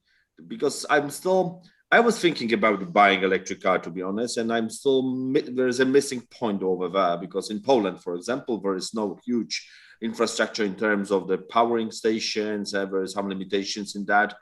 So I was asking myself about, is this technology really the same, that I can travel in the same way? Is there the option that we will reach the level that we already have in terms of the vehicles that are already in place and available on the market? Maybe Maciej, can you first answer for the question? Yeah, thank you for this question. So I'm also an electric car user, maybe unfortunately not from 10 years, but I think three years I'm driving with electric car. I'm doing around 22, maybe 25,000 kilometers a year. So this is, I think, quite a good result because it's mainly in a country that today is not yet at the, let's say, forefront of the developed countries in terms of battery electric vehicles and also fast charging infrastructure. So I'm stick very much to the high power charging infrastructure, to fast charging infrastructure, because once we are living in the country like Poland, unfortunately, not everybody can afford to charge its car at home in a garage, because there is a lot of people that living in a block of flats, and then there is a difficulty with that.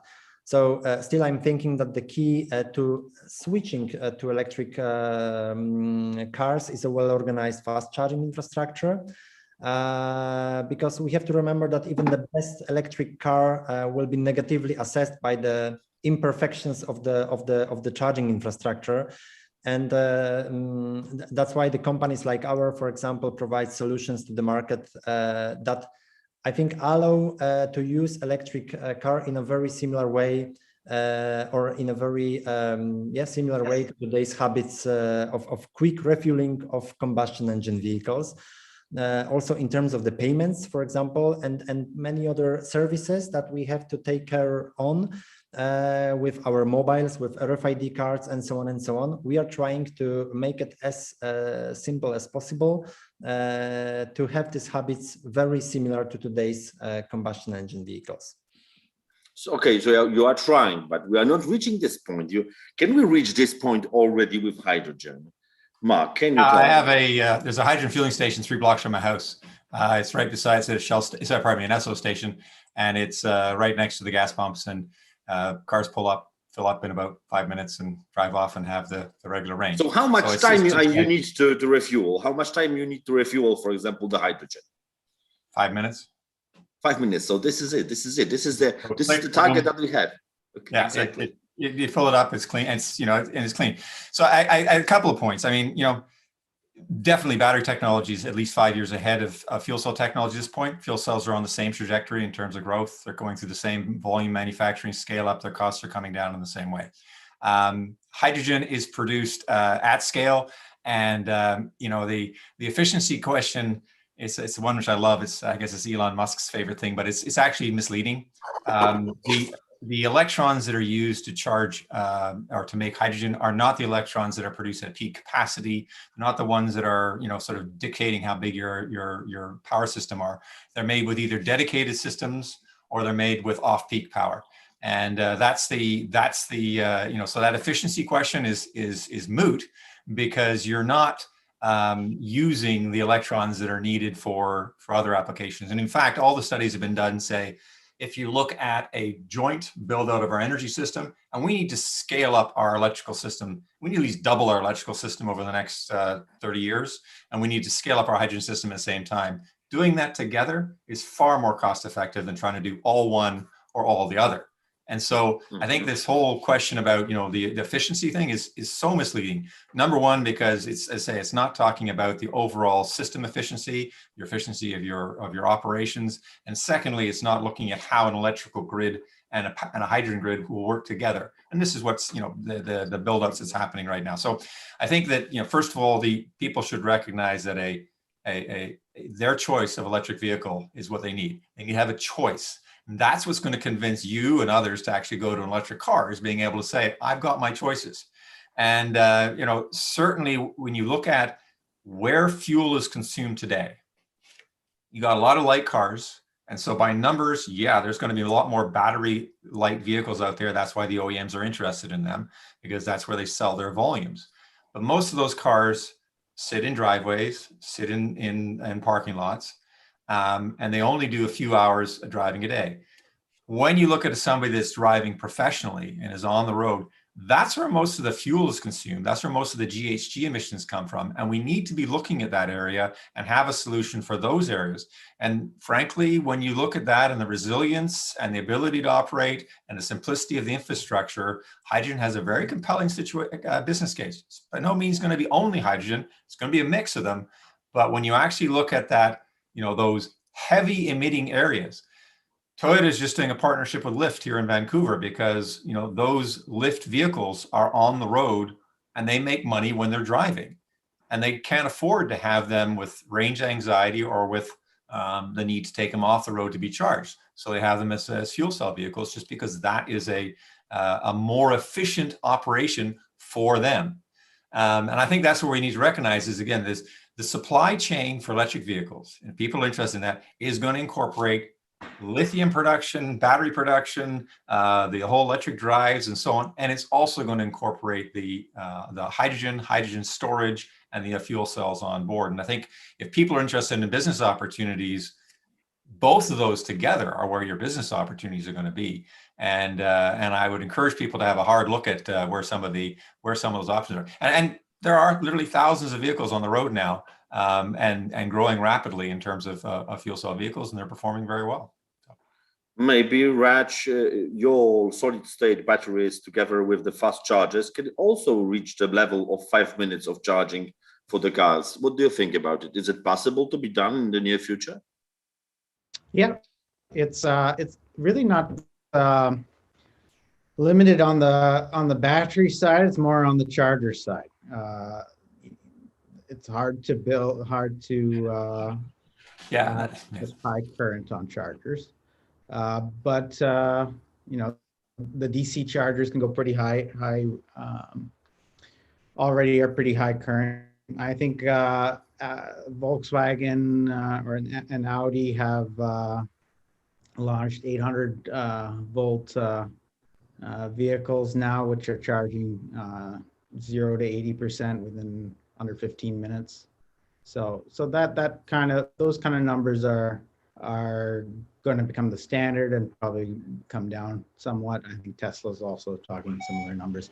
But again, it is the chargers that are the limiting point there. The batteries themselves can take a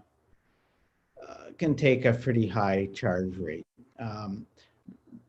So we're very early days in this whole space. So down in California right now, there are fueling stations that are hydrogen fueling stations that take about 40 by 40 feet, have a liquid tank, a liquid compressor, and a vaporizer, and they can fill 40 buses, which is take 30 kilograms, and in a matter of 15 minutes each, and they can be washed while that's happening, and they can be serviced while that's happening, and they can rotate through just like a regular system. So, if you try to do that with a electric system, A, you need more buses because they don't have the range. B, you need en route charging, which is going to be extremely expensive. And C, you need a massive new system. So I think, as I say, I'm not arguing that batteries are improving and are getting better and better and are wonderful, but I just would urge people to keep in mind that hydrogen can fill in a very, very good role and will fill in a very good role, particularly when you start getting into trucks where payload's an issue and where you've got, and then when you start getting into marine or aviation, you really are going to see a big benefit from going to the hydrogen fuel cells. Okay. Raj said that this is not the problem of the batteries, this is the charging problem. So Maciej, can you tell us, because fast charging, high power charging, megawatt charging, so there is a lot of different names over there. What are the differences, challenges, options, possibilities? Can we reach the level that it's going to be pretty much the same that we already have when I'm going to the fueling station, gas station, I'm fueling up in 5 minutes? Can we reach that level with your chargers? Is it possible? So yes, but basically I agree that probably Audi has announced that in the perspective of a couple of years, there will be vehicles that will be almost fully charged in less than 10 minutes. So this is the target, this is the goal. And I think if there is no issue on the battery side, then we are on the, let's say, we are on a very good way, because as I said, our core business is DC charging systems for electric buses. So basically we were growing with this high power chargers from the beginning. So the charging powers like 200 kilowatt, 400 kilowatt, 600 kilowatt, or maybe even a centralized charging system with 1.2 megawatt is not something difficult for us. We are doing this kind of systems. When it comes to buses, for example, we have a couple of implementations around Europe where we delivered 1.2 megawatt charging system located in one big concrete housing or 20 feet container, and we supply 20 buses at the same time. We share this power and we supply 20 buses at the same time. But your question was about different names like fast charging, HPC, so high power charging, and now a new definition of megawatt charging system that is discussed in Charin, for example, so this trade association. So basically, when we started around over 10 years ago, it was said that 50 kV DC charger is a breakthrough in a charging speed. Today, taking into account increasing battery capacities of passenger vehicles and also the possibilities of charging curve, DC chargers of 50 and 100 kV, in my opinion, are not sufficient. And they have today this name of fast charging, let's say. So therefore, the market define a new rates of charging from 150 up to 350 kV as high power chargers, and then above 350 kV. Actually, more than 750 kV is referred to as megawatt charging system, which is dedicated to heavy duty electric vehicles and electric trucks, possibly buses. So this is not the matter of the charging system, the power electronics that we can combine together and provide such a power to the vehicle. It's more about the interface which we are going to use to charge these vehicles. Because when it comes to buses, we solve these problems with pantograph solutions. So we have some device on the bus roof that go up and connect with the infrastructure or in other way, the infrastructure is going down with the pantograph to the bus. But when it comes to electric truck or passenger car, then it would be difficult to implement this kind of solution. So yes, the increased charging power brings some challenges. And today there is a discussion about how to create a single conductive plug, which will be touch safe, capable to being automated in the future, and probably backward compatible with today's combined charging system, which is very popular in Europe. And also with this increasing power, we can observe that the batteries develops from 400 volts through 800 for HPC chargers. And this megawatt charging systems, there is a discussion about the battery system with the voltage of 1,500 volts. So that's maybe the question to Rush, whether this is the direction of the battery capacity voltage. The higher the voltage, the battery, the easier it is to charge at a high rate because your currents go down. It's not really a battery issue. It's more the electrical connections within the battery that everything gets easier when you go to higher voltage. So that seems to be the direction of, all the buses, electric buses are already the 800 volts level. Most electric vehicles are at 400 volts, and newer models are coming out at 800 volts for this charging, for this fast charging reason. And I think that's the direction the industry is going in. Mm-hmm. We've built packs at both levels. Typically, the larger vehicles are already 800 volt. That's right. Yes. Okay, so as I understand, the higher voltage, it's with combination with some high power charging stations together will give us the opportunity to reach the level of few minutes of the charging process. That's absolutely great. I'm really happy about it. And what about hydrogen? How it's going to looks like? It's I assumed I think myself that this is a type of gas station that is going to be, and you have how the users will get the hydrogen for their cars. This is the question that we have, and also additional one is this fuel cell technology will reach the level of the costs and it will go competitive with the typical internal combustion vehicles. Mark, can you tell us something about it? Well, first on the cost front, yes, the costs of fuel cells are coming down drastically, and they're going to continue doing that. Parity is expected within the next 5 or so years on buses and trucks with IC engines, and all the major companies have got fuel cell development projects. So Daimler, Volvo, all and et cetera, all have heavy duty fuel cell development programs, and they're working on getting those costs down, and they're coming down. So that's well known. As far as the fueling stations go, what we're seeing is this, the nice thing I mentioned about a fueling station is that one fueling station is pretty expensive, but one fueling station will handle 100 buses or 1,000 cars.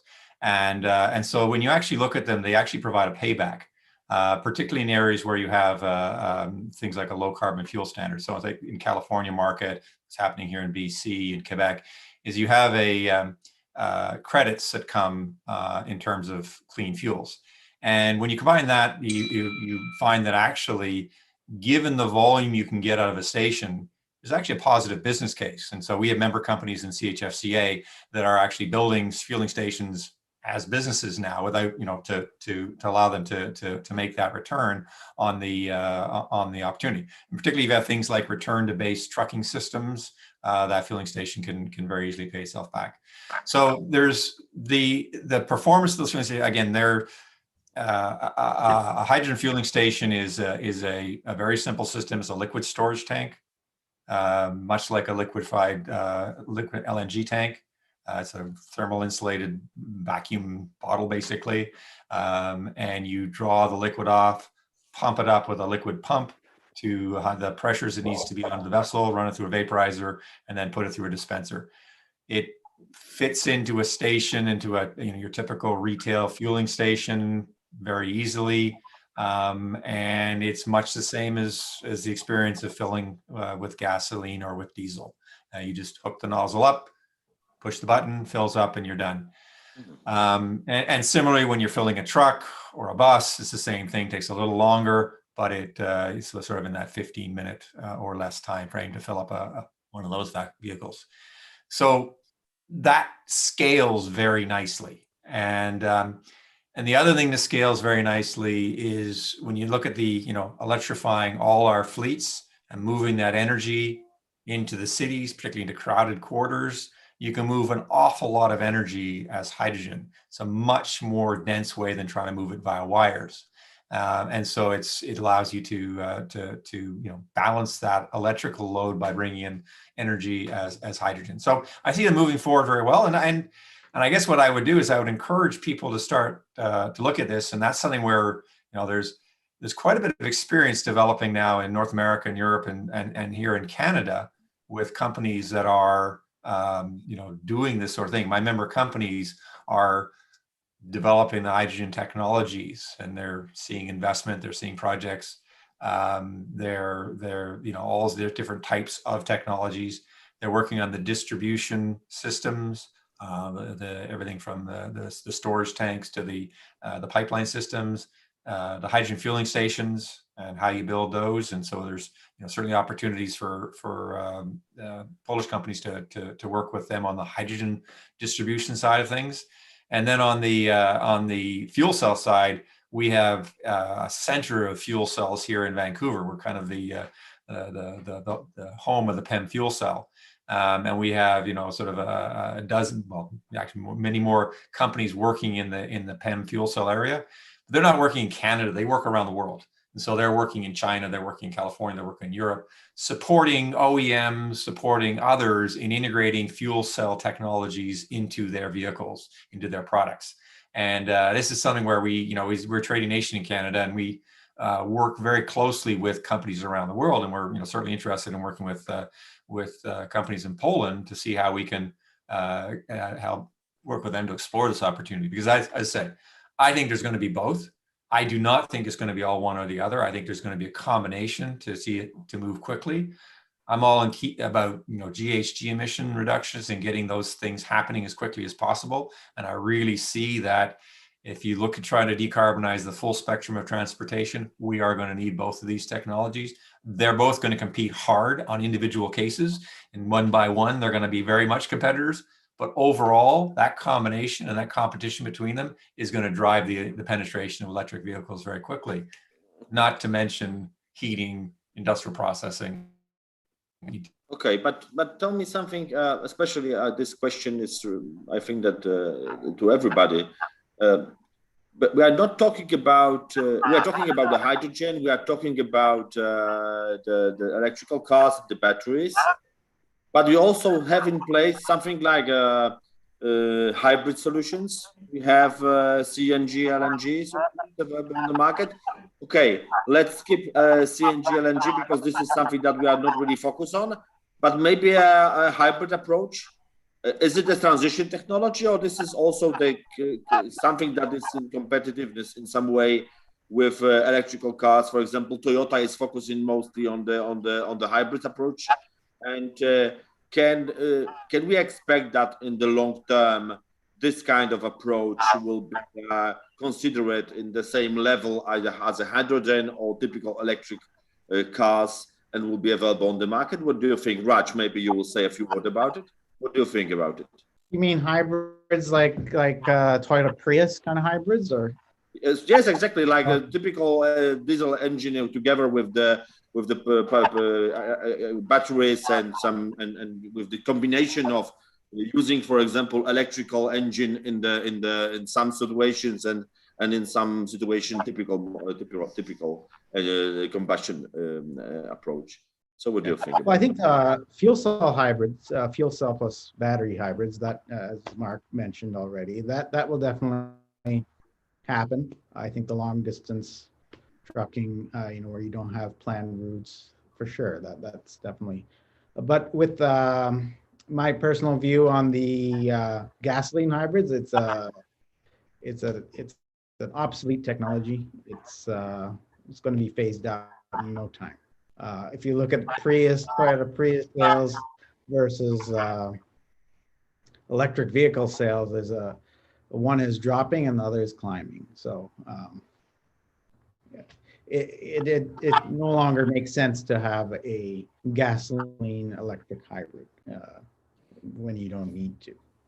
You can have a full But when you electric look at the market, you can see, Raj, when you look at the market, you will see a lot of companies providing such cars, and new models are reaching the market. So is it still something which is not going to survive? Plug-in hybrids will come in, which you are seeing. Again, though, you have the cost-wise, you have both a full electric drivetrain, and then you have to have a IC engine drivetrain. Fundamentally, it's going to be a difficult. Toyota's done a great job of engineering it. It's amazing. They've done a good job of making it cost competitive, but it's a difficult proposition in the long term. Especially when you can go and buy a 300-mile electric vehicle today. It's not for passenger vehicles. I don't see personally why someone would unless they're very concerned of the charging network, or if and that is a concern still, but becoming less of one. It seems like a technology which will be phased out in the near future.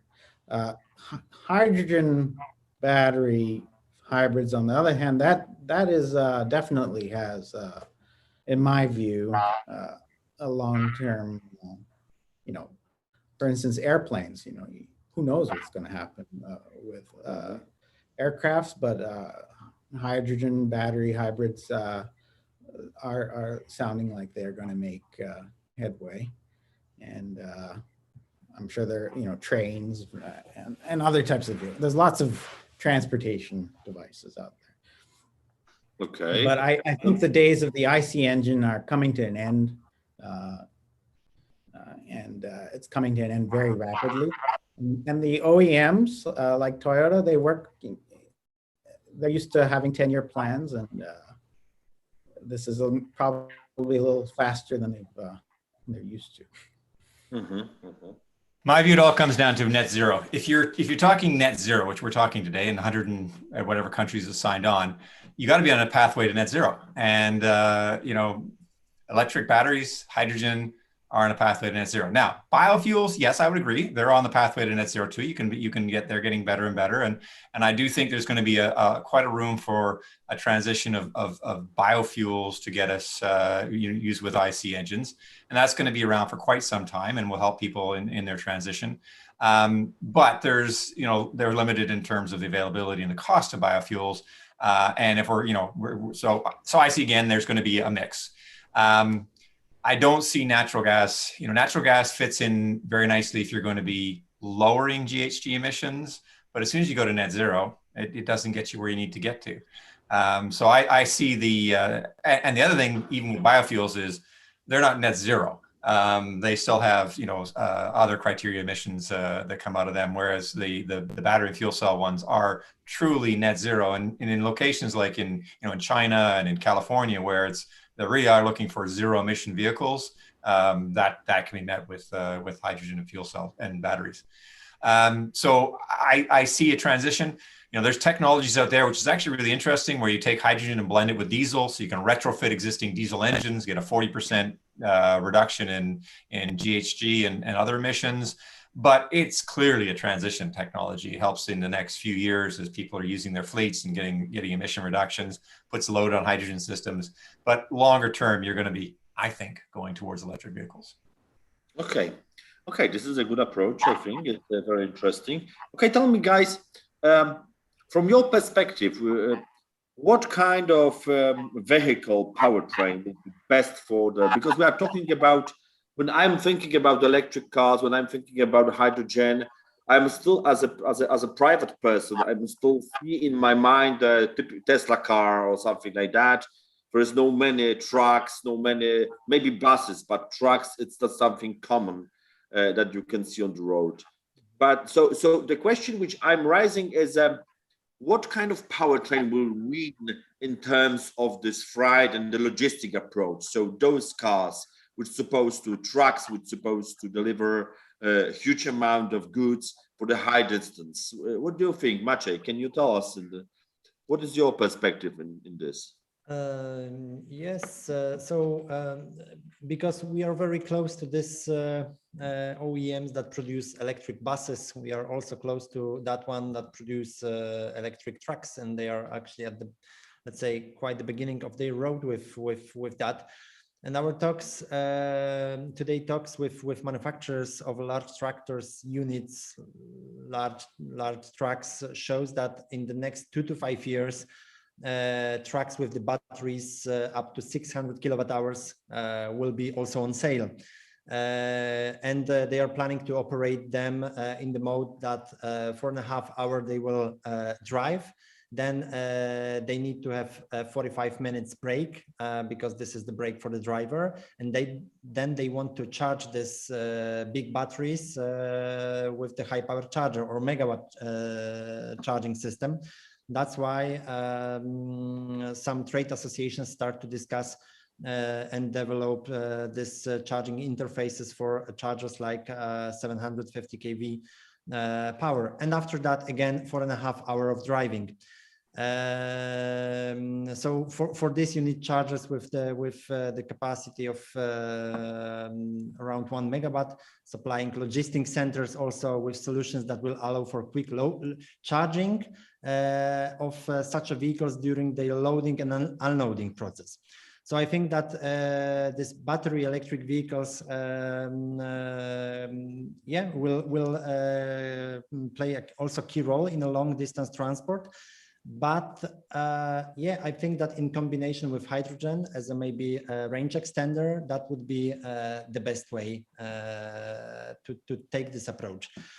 So this is, again, I'm bringing this information from the real discussions with the manufacturers, and I see this potential in battery electric vehicles also in this sector. Okay, but when I'm thinking about the transporting goods, and I'm coming from the logistics department, so this is the institution which is focused on logistics. I always see that the weight of the goods is the most important part. How much good I can put on the truck. If more, it's better. So the size and the weight of the batteries, and because we have to, if we want to drive longer distances, I assume that we have to put inside this truck more batteries to allow those trucks to reach those distances. So the weight of the batteries will also we have to consider them, and we have to remember that if more batteries in place, the less goods I can take with me. So this is, in terms of logistics, something which is working in opposite directions. So Raj, can we still be on the decent level of weight of the batteries and amount of batteries inside the truck vehicle and get the right distances in electric truck, which is going to be useful and is going to be beneficial in terms of the operations, logistics operations, because those guys are getting money from the moving goods. They are not having truck is the cost. The making operation is something which gives them the profit. Is it possible to do it in that way? Yeah, I think it's already with the current technology as it is, it's already.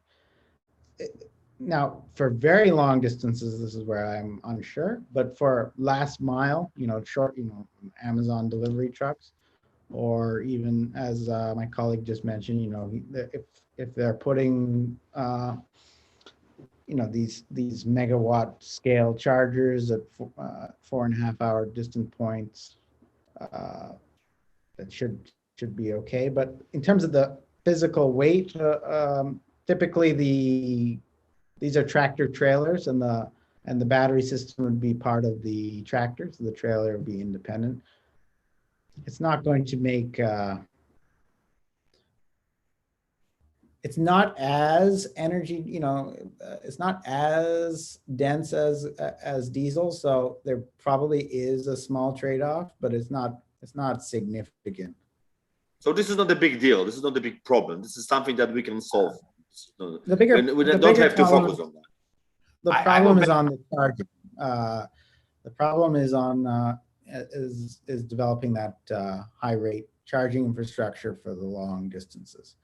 Yeah, because we are talking about the international transportation. So, yeah, for the vehicle itself or the battery itself, no, there's not a significant challenge. Okay, that's nice. Mark, maybe you go add something to it. It would be different for an airplane. An airplane, the batteries are not sufficient. They cannot compete with, unless you're looking at very short distances, they cannot compete with kerosene. Okay. But for trucking, I don't think it's a big deal. Mark? I think that absolutely for these, you say the package deliveries by Amazon, where you've got very light products and where you're delivering with cube vans, the batteries will be just fine, short ranges, that sort of thing, coming back, parking at night. But again, if you look at the actual miles driven, if you look at the fuel consumption in fleets, most of it is in the heavy haul, longer distance trucking. And in that situation, if you run logistics systems, certainly your fuel cost is an important consideration, but much more important is the amount of product delivered per kilometer driven, and the efficiency of your operations, your overall cost per mile, which includes your driver costs, your depreciation, and so on. And if you roll those in to play, it does become quite significant if you start impacting any of that with your weight limitations of your vehicle, because your total vehicle weight, of course, is your limitations, 80,000 pounds. Exactly. In the US, and it's higher in Canada. Anything you have in the way of battery on there subtracts from your money-making payload. And the other thing is we've learned through COVID, resilience is really important. And if you're a logistics driver, being tied to having a very specific route with very specific stop points along it is difficult. And so certainly you will try to make as many routes as you can like that, and you'll try and use batteries on those routes where you can, because that'll be the most cost-effective way of doing it. But you're probably going to also want to have a mix of fuel cell vehicles that you can use for dispatches, for those heavier loads, for those longer runs, for that cold wet time, all those times when you're going to where all the other facets of your logistics operation become a lot more important to you than the cost per kilometer of your energy, because the hydrogen cost is coming down. It's going to be lower cost than diesel, and it will be outweighed by many other considerations, and not the least being just that, again, I go back to that massive investment to do the fast charging, to put the electrical grid in place, whilst we're also scaling up for all the other needs, which can be done very easily with hydrogen. You put in a station, you can move the energy, you make that hydrogen during off-peak times. It is a much more efficient, frankly, way of moving that energy to those heavy-duty trucks than trying to put in wires and charging stations that run at peak times and demand those peak charges and new grids and so on. So I would say, if we look at the build out of our infrastructure in globally, and we want to do that in the most efficient way, put that combination together, and that's what will drive us to the lowest overall cost. Okay, that's nice. When I'm talking about the logistics and the big, huge trucks, and I also mentioned that the buses is something with the transport of people. And Maciej, can you tell me about the charging systems for the buses? What is the? I know that there is an overnight charging approach, and there is also the opportunity charging approach. Can you tell us which one is better from your perspective, or maybe what are the differences, and in terms of the usage in the real operations, from your opinion, which approach is a better approach? Mm-hmm. So basically, there is no, let's say, definite and only one answer from our experience so far. We implemented various scenarios in different projects. There are markets with overnight charging approach, like for example Germany. German market is striving to have only 150 kV chargers located on the bus depot, which gives an opportunity to manage the charging process during the night, and then it has an impact into the battery size of the buses, because they need to secure operability of the bus during the most of the day on one charging. And some markets focus on, let's say, mixed infrastructure. I never seen this kind of approach that only opportunity charging stations could be installed in the city at the bus terminus. It's rather like there is only overnight charging or mixed approach, which combine overnight together with the opportunity chargers. So the difference between that is that on the bus depot, we have a quite easy approach to install the system. It can be centralized charging system, or they can be singular chargers connected with the buses. Then the opportunity chargers, they are always located in the city at the end of the line. Overnight charging, in most of the cases, we use plug-in connector. And for opportunity chargers, we use, as I mentioned before, this pantograph solution, because these are chargers with the power of 200 kilowatt and more. Yeah, opportunity charging stations. Right now, there is a quite big discussion on the standardization of this charging interface. In terms of the pantograph, there are also two different options for that. One pantograph is located on the bus roof, and then it's going up to the special element which is located on the pillar. And the other approach is that inverted pantograph is connected to the infrastructure. So we also test different solutions in many different countries, starting from the Spain up to the north of Sweden. So I have to say that they are very robust according to the difficult weather conditions, and all these systems work well so far. So I think it really depends on the specific requirements of the client. How many lines have to be electrified, and then we are trying to discuss with the customer and propose the best solution according to our knowledge. Okay, but I'm coming back to the matter that we already mentioned about the weight of the batteries, and I also see on the chat the information from one of the guests that we have here that 1 kilogram of the fuel is a 20 kilogram of batteries.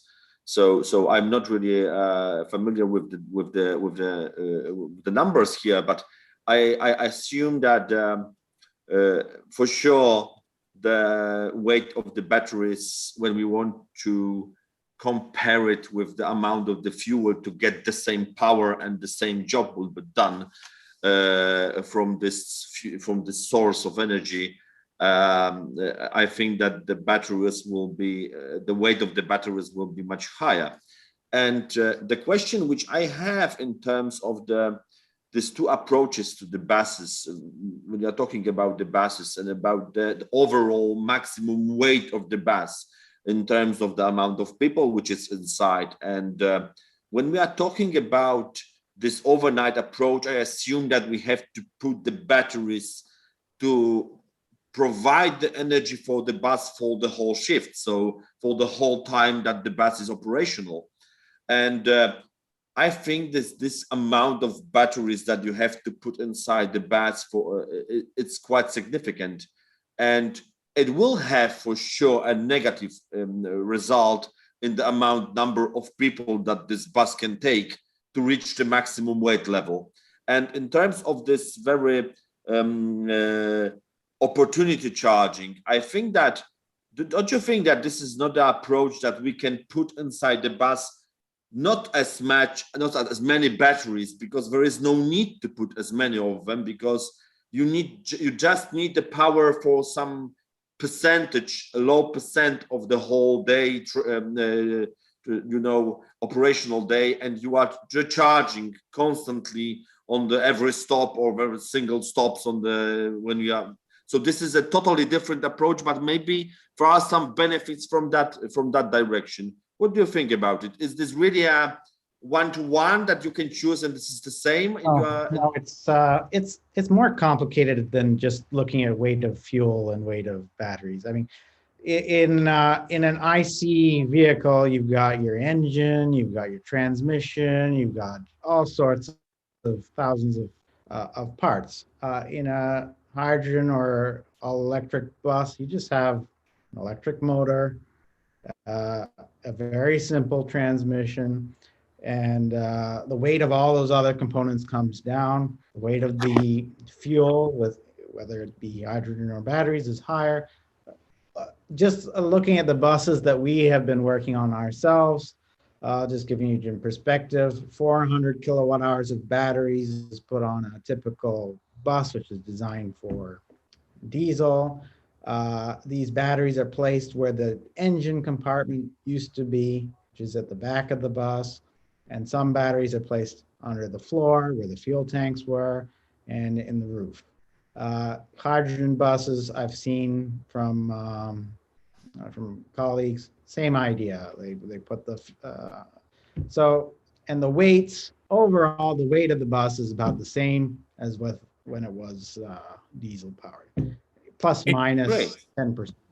It's very difficult for us at this point with, looking at it from our perspective to say what's the right solution for a particular transit agency or even a particular route, because that's what you need to get to. You need to actually drive it down to looking at your individual routes, your mix of buses and so on.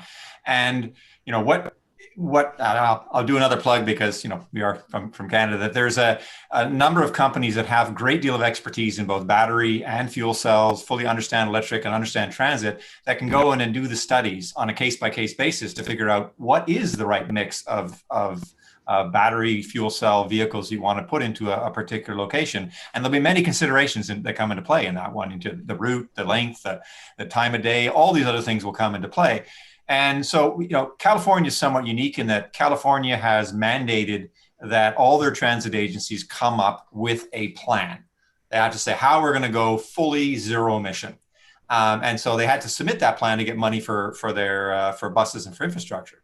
And they have done that. They've hired consultants, many of them Canadian, to look at that. And they come back, and right now the ratio looks to be about 40% fuel cell, 60% battery electric. That sort of ratio gives the right mix that allows them to say, I can fully electrify now my transit agency, deliver the services, not be adding more drivers and vehicles, not be impacting my operations. And that seems to be the right. Now, some of them are 100% fuel cell, some 100% battery, but usually there's some mix of that that's moving forward in their plans. And I think that's a great indicator of the way that industry is going to go, because we can expect the same things. The battery costs are coming down, they perform beautifully. Fuel cell costs in buses, you can buy commercial fuel cell vehicles from New Flyer, from Eldorado right now, any number of European companies that are fully commercial, work very, very well. You can mix them with the battery buses, which are also extremely good products and work very, very well. And you can get that combination to allow transit agencies to go net zero.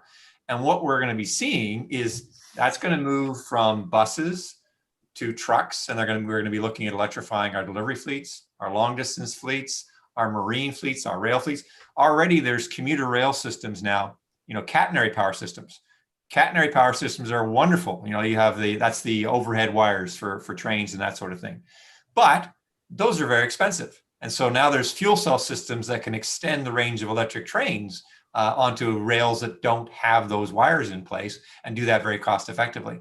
So again, it's showing how, direct electrification or batteries and fuel cells, and that combination will really provide that full alternative. And I think there's a really big business opportunity right now in the battery space, in the electric drive space, in the fuel cell space, in the hydrogen space, that I'd encourage the companies listening. And I caution against anybody thinking there is a right solution.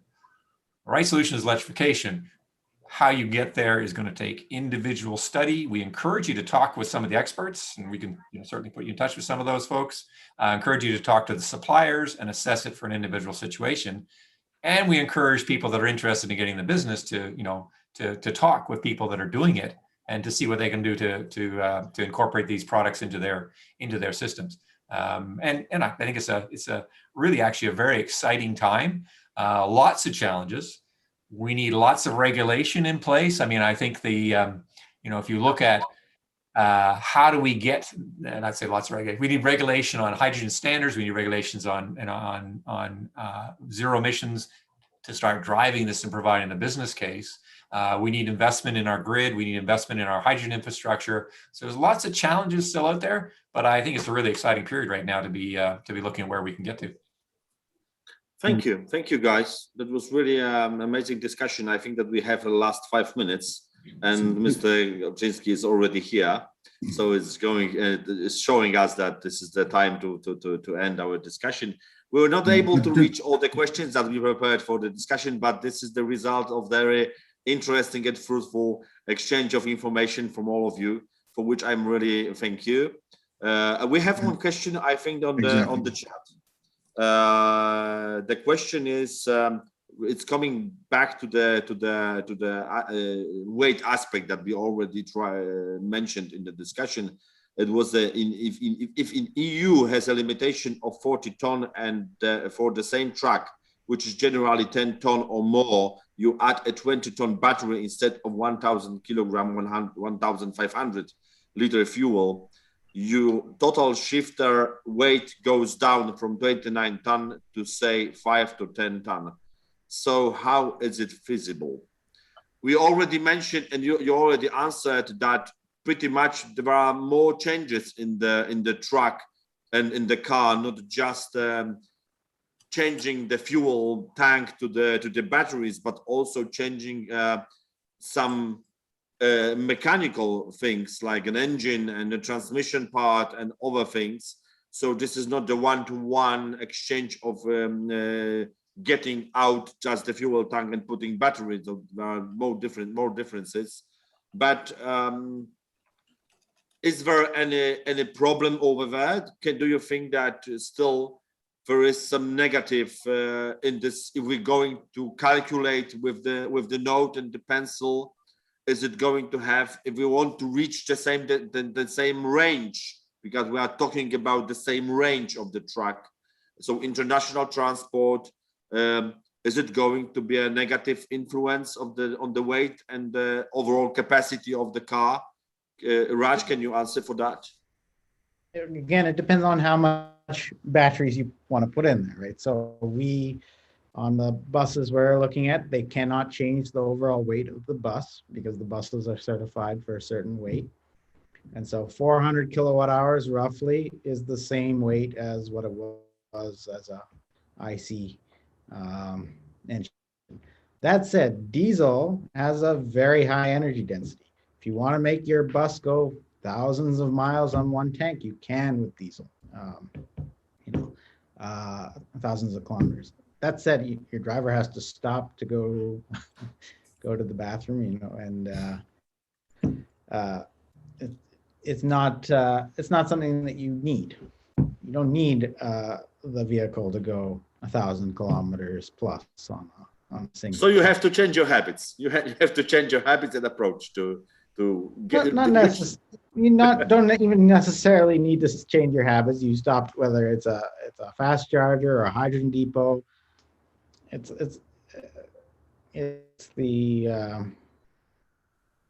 the physics of it though. Diesel is a hydrocarbon. It's got a higher energy density than any of these technologies will have, especially on a volumetric basis. Okay, guys, thank you very much. I think Grzegorz you have the floor because you are responsible for. We cannot hear you. Okay. Yeah.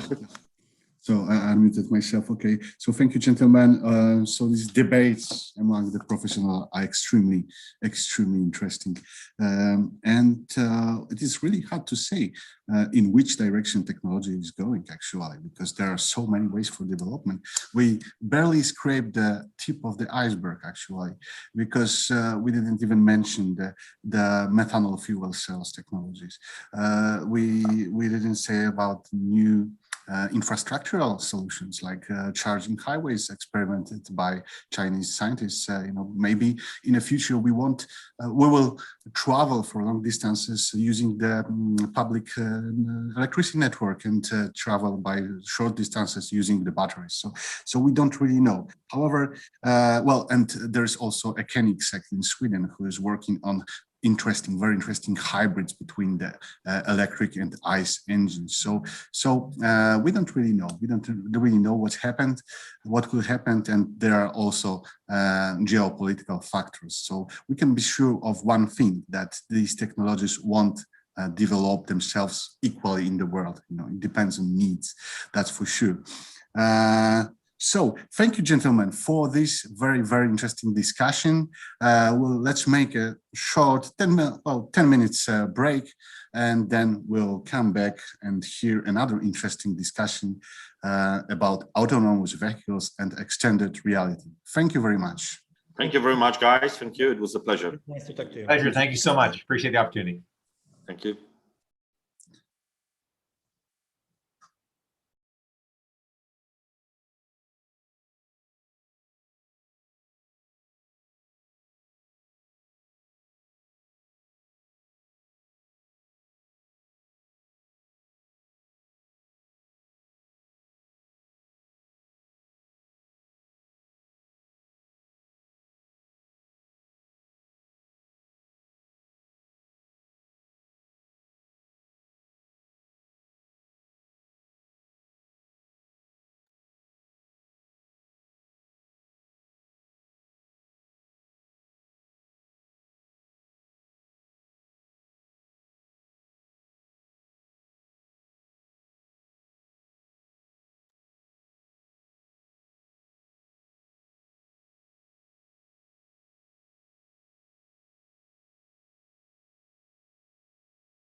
Halo, halo, słychać?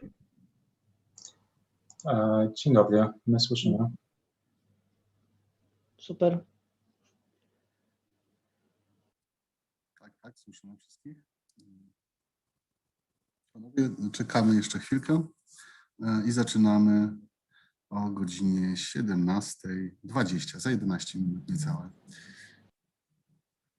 Tylko szybki test mikrofonu robiliśmy, żeby mieć pewność, że wszystko działa. Oczywiście.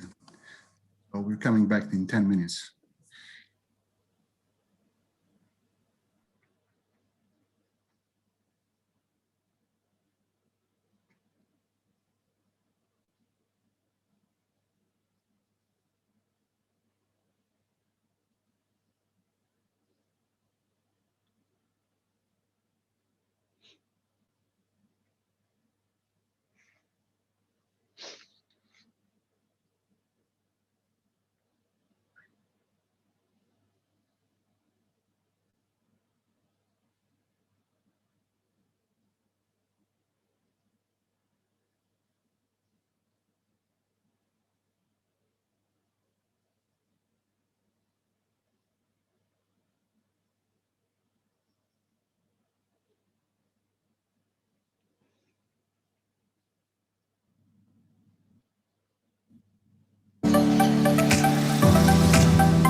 The Trade Commissioner Service is great at making high-level contacts in a really professional, diplomatic manner. You have to make sure that the project's real, the company's real, and you're dealing with the decision makers.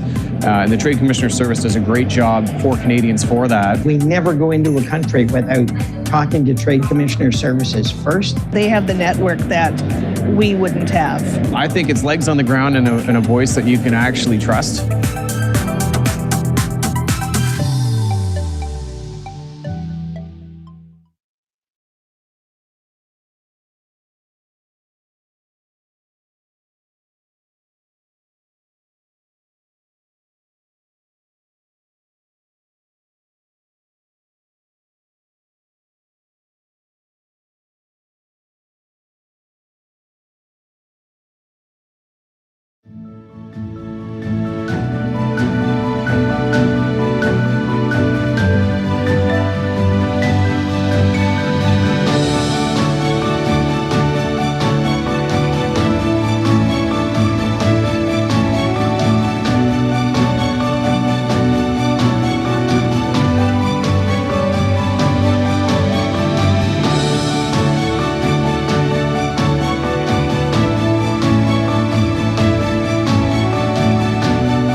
فاعور وأنا تجاري بولندي في دبي.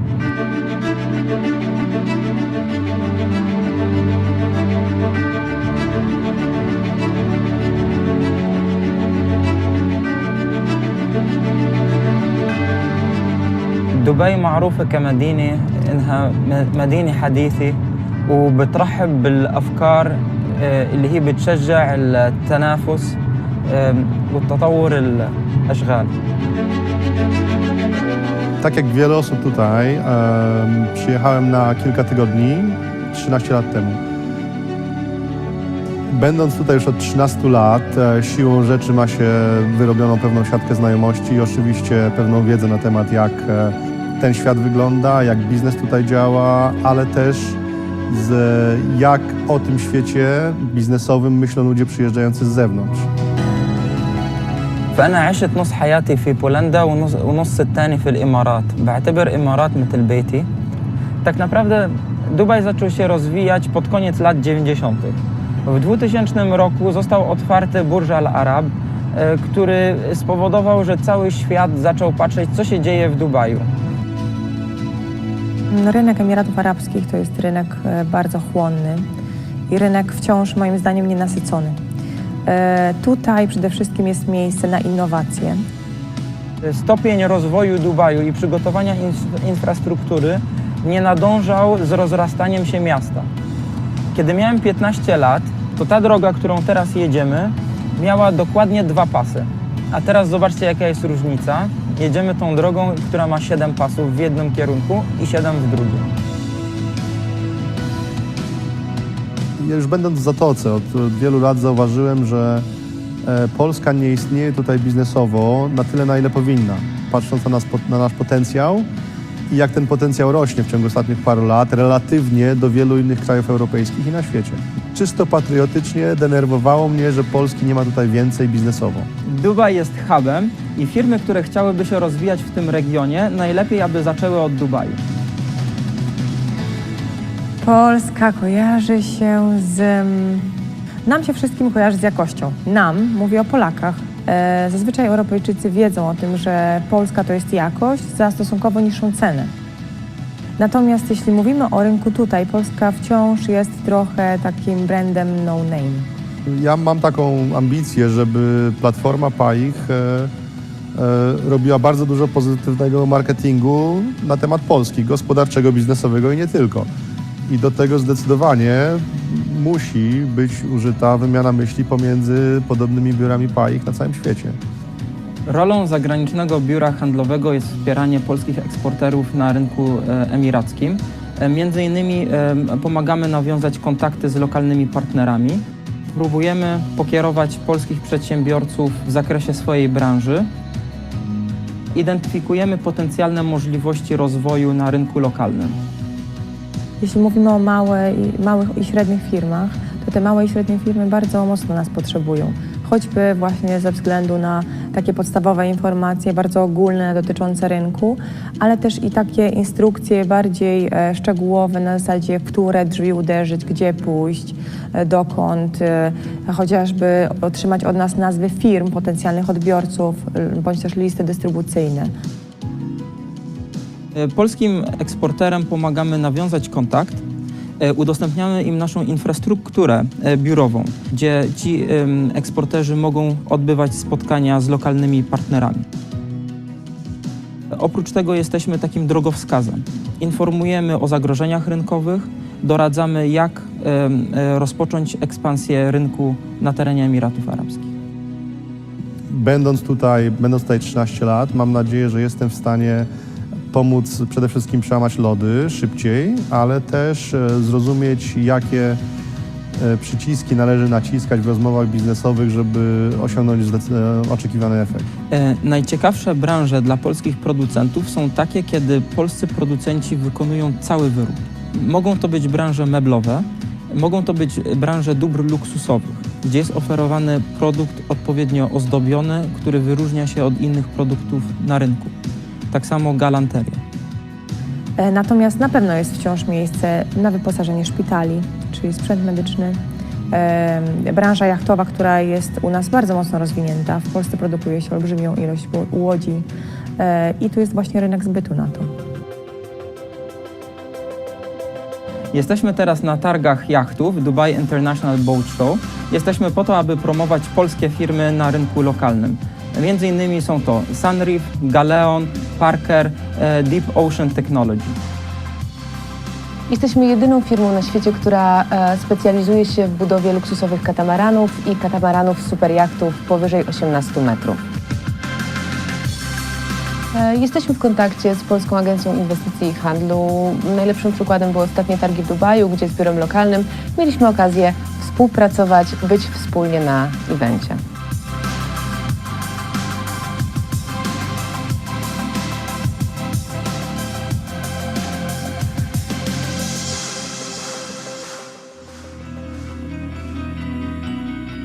Polską zapiekankę albo pierogi można na przykład zjeść w food trucku w Dubaju. To jest firma, która jest operowana przez Polkę, która oprócz tak zwanych mainstreamowych, popularnych dań serwowanych na zewnątrz, również stara się wprowadzać polskie akcenty, które w Polsce są dobrze nam znane. Cały czas jednak spotykamy się z tym, że my trochę jesteśmy nieobecni na mapie świata, jeśli chodzi o eksporterów, jeśli chodzi o produkty. A przecież tak naprawdę my jesteśmy potęgą w Europie i dlatego chcielibyśmy taką potęgą być tutaj w Dubaju. Uważam, że jestem w stanie odnaleźć się jako taki człowiek, który pomaga ludziom po obu stronach zrobić biznes ze sobą. Więc chciałbym być częścią jakiejś takiej fajnej historii sukcesu biznesowego.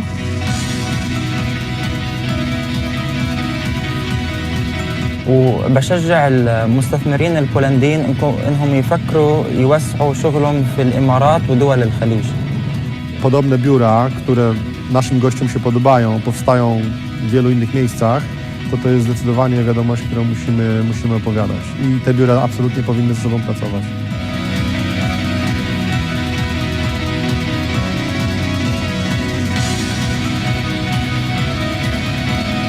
Znam lokalne realia biznesowe, poza tym posługuję się językiem arabskim, angielskim i polskim. Chętnie służę pomocą polskim przedsiębiorcom, którzy chcą wejść na ten rynek.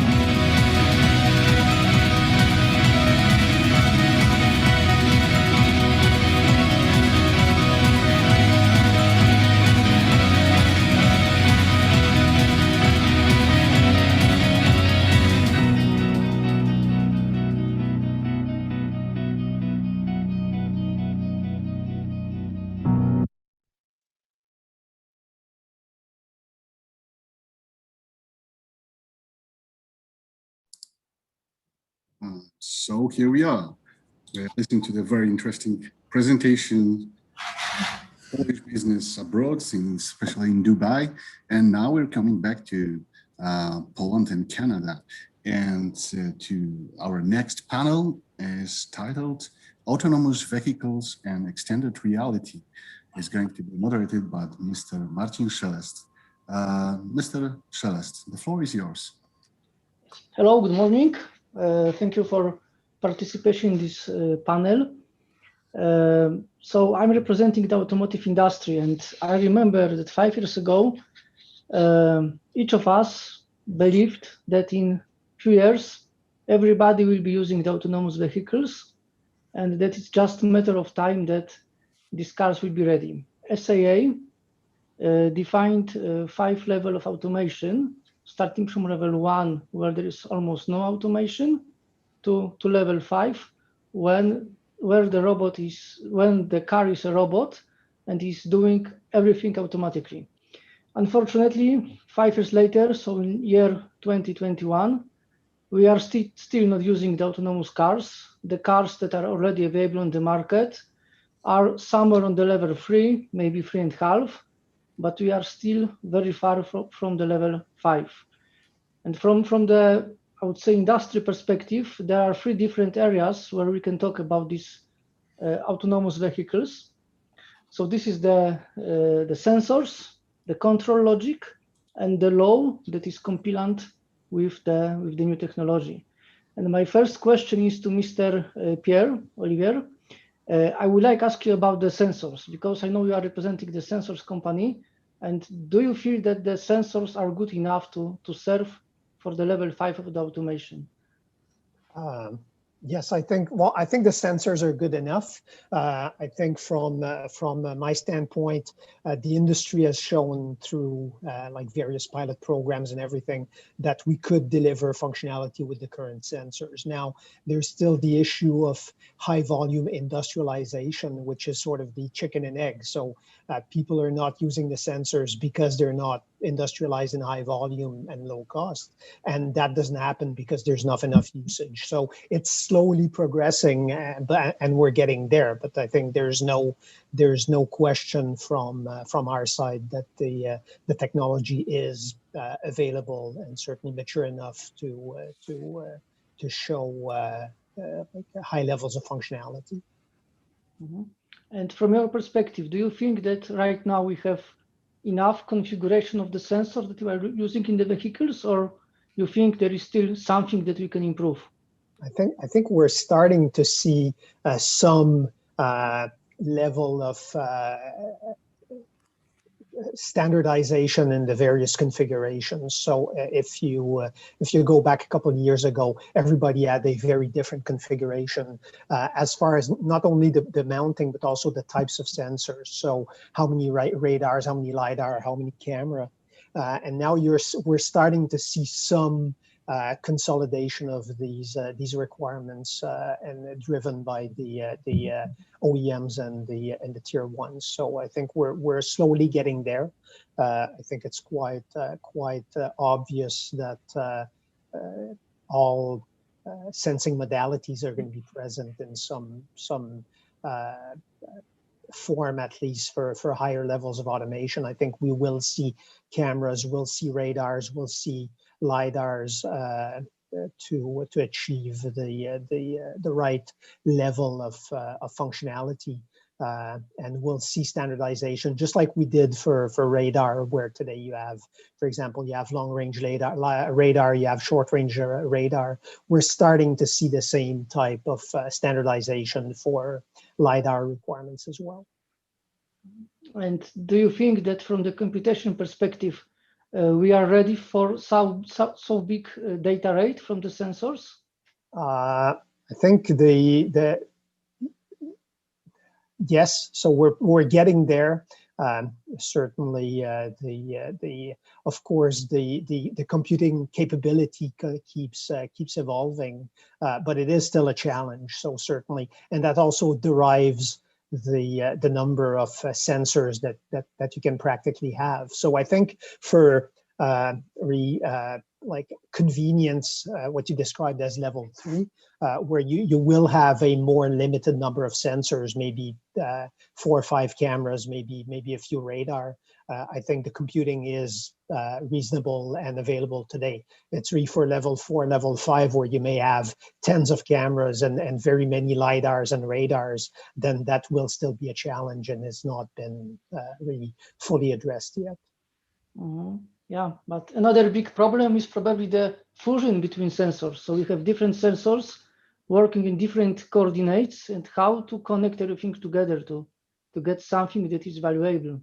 Mm-hmm. Yeah, that's a very good question. And if you go back a few years ago, we were seeing very much islands of functionality, such as, for example, a dedicated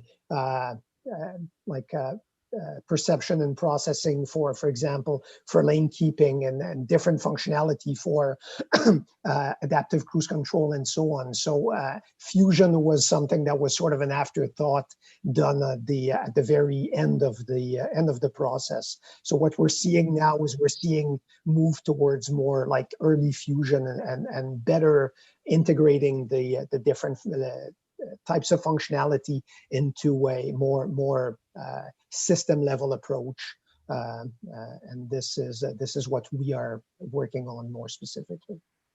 Mm-hmm. And what do you think about LiDARs? Because from the past we know that the first LiDARs, there are pure mechanical devices when we had the rotating element, and right now we have a new technology. So what is your preferred solution? Which solution you think is better to be placed in the cars? Well, actually, in the end, we think like full solid state or no moving parts solutions are the best solutions. So the industry is slowly getting there, and I think if you look at some of the new products that are being announced, we're starting to see more and more of these at least hybrid approaches where it may use MEMS instead of using like a mechanical spinning turret type LiDAR, and we are also starting to see more like truly solid state LiDAR, at least in concept stage, and at first maybe for some of the, for example, the nearer range corner LiDAR, for example, and I think the technology will continue to evolve from there. But clearly, there's strong demand in the industry for solutions that are fully non-mechanical. Mm-hmm. And do you think that the resolution of the MEMS sensors is good enough for the control needs? That's a very good question. There's challenges to resolution, but to me, it's not so much a MEMS issue. It's more of a how many channels of processing can you obtain? Because if you want to have very high resolution, then you need to acquire multiple pixels in parallel. So that becomes a challenge for MEMS because of the size of the mirror.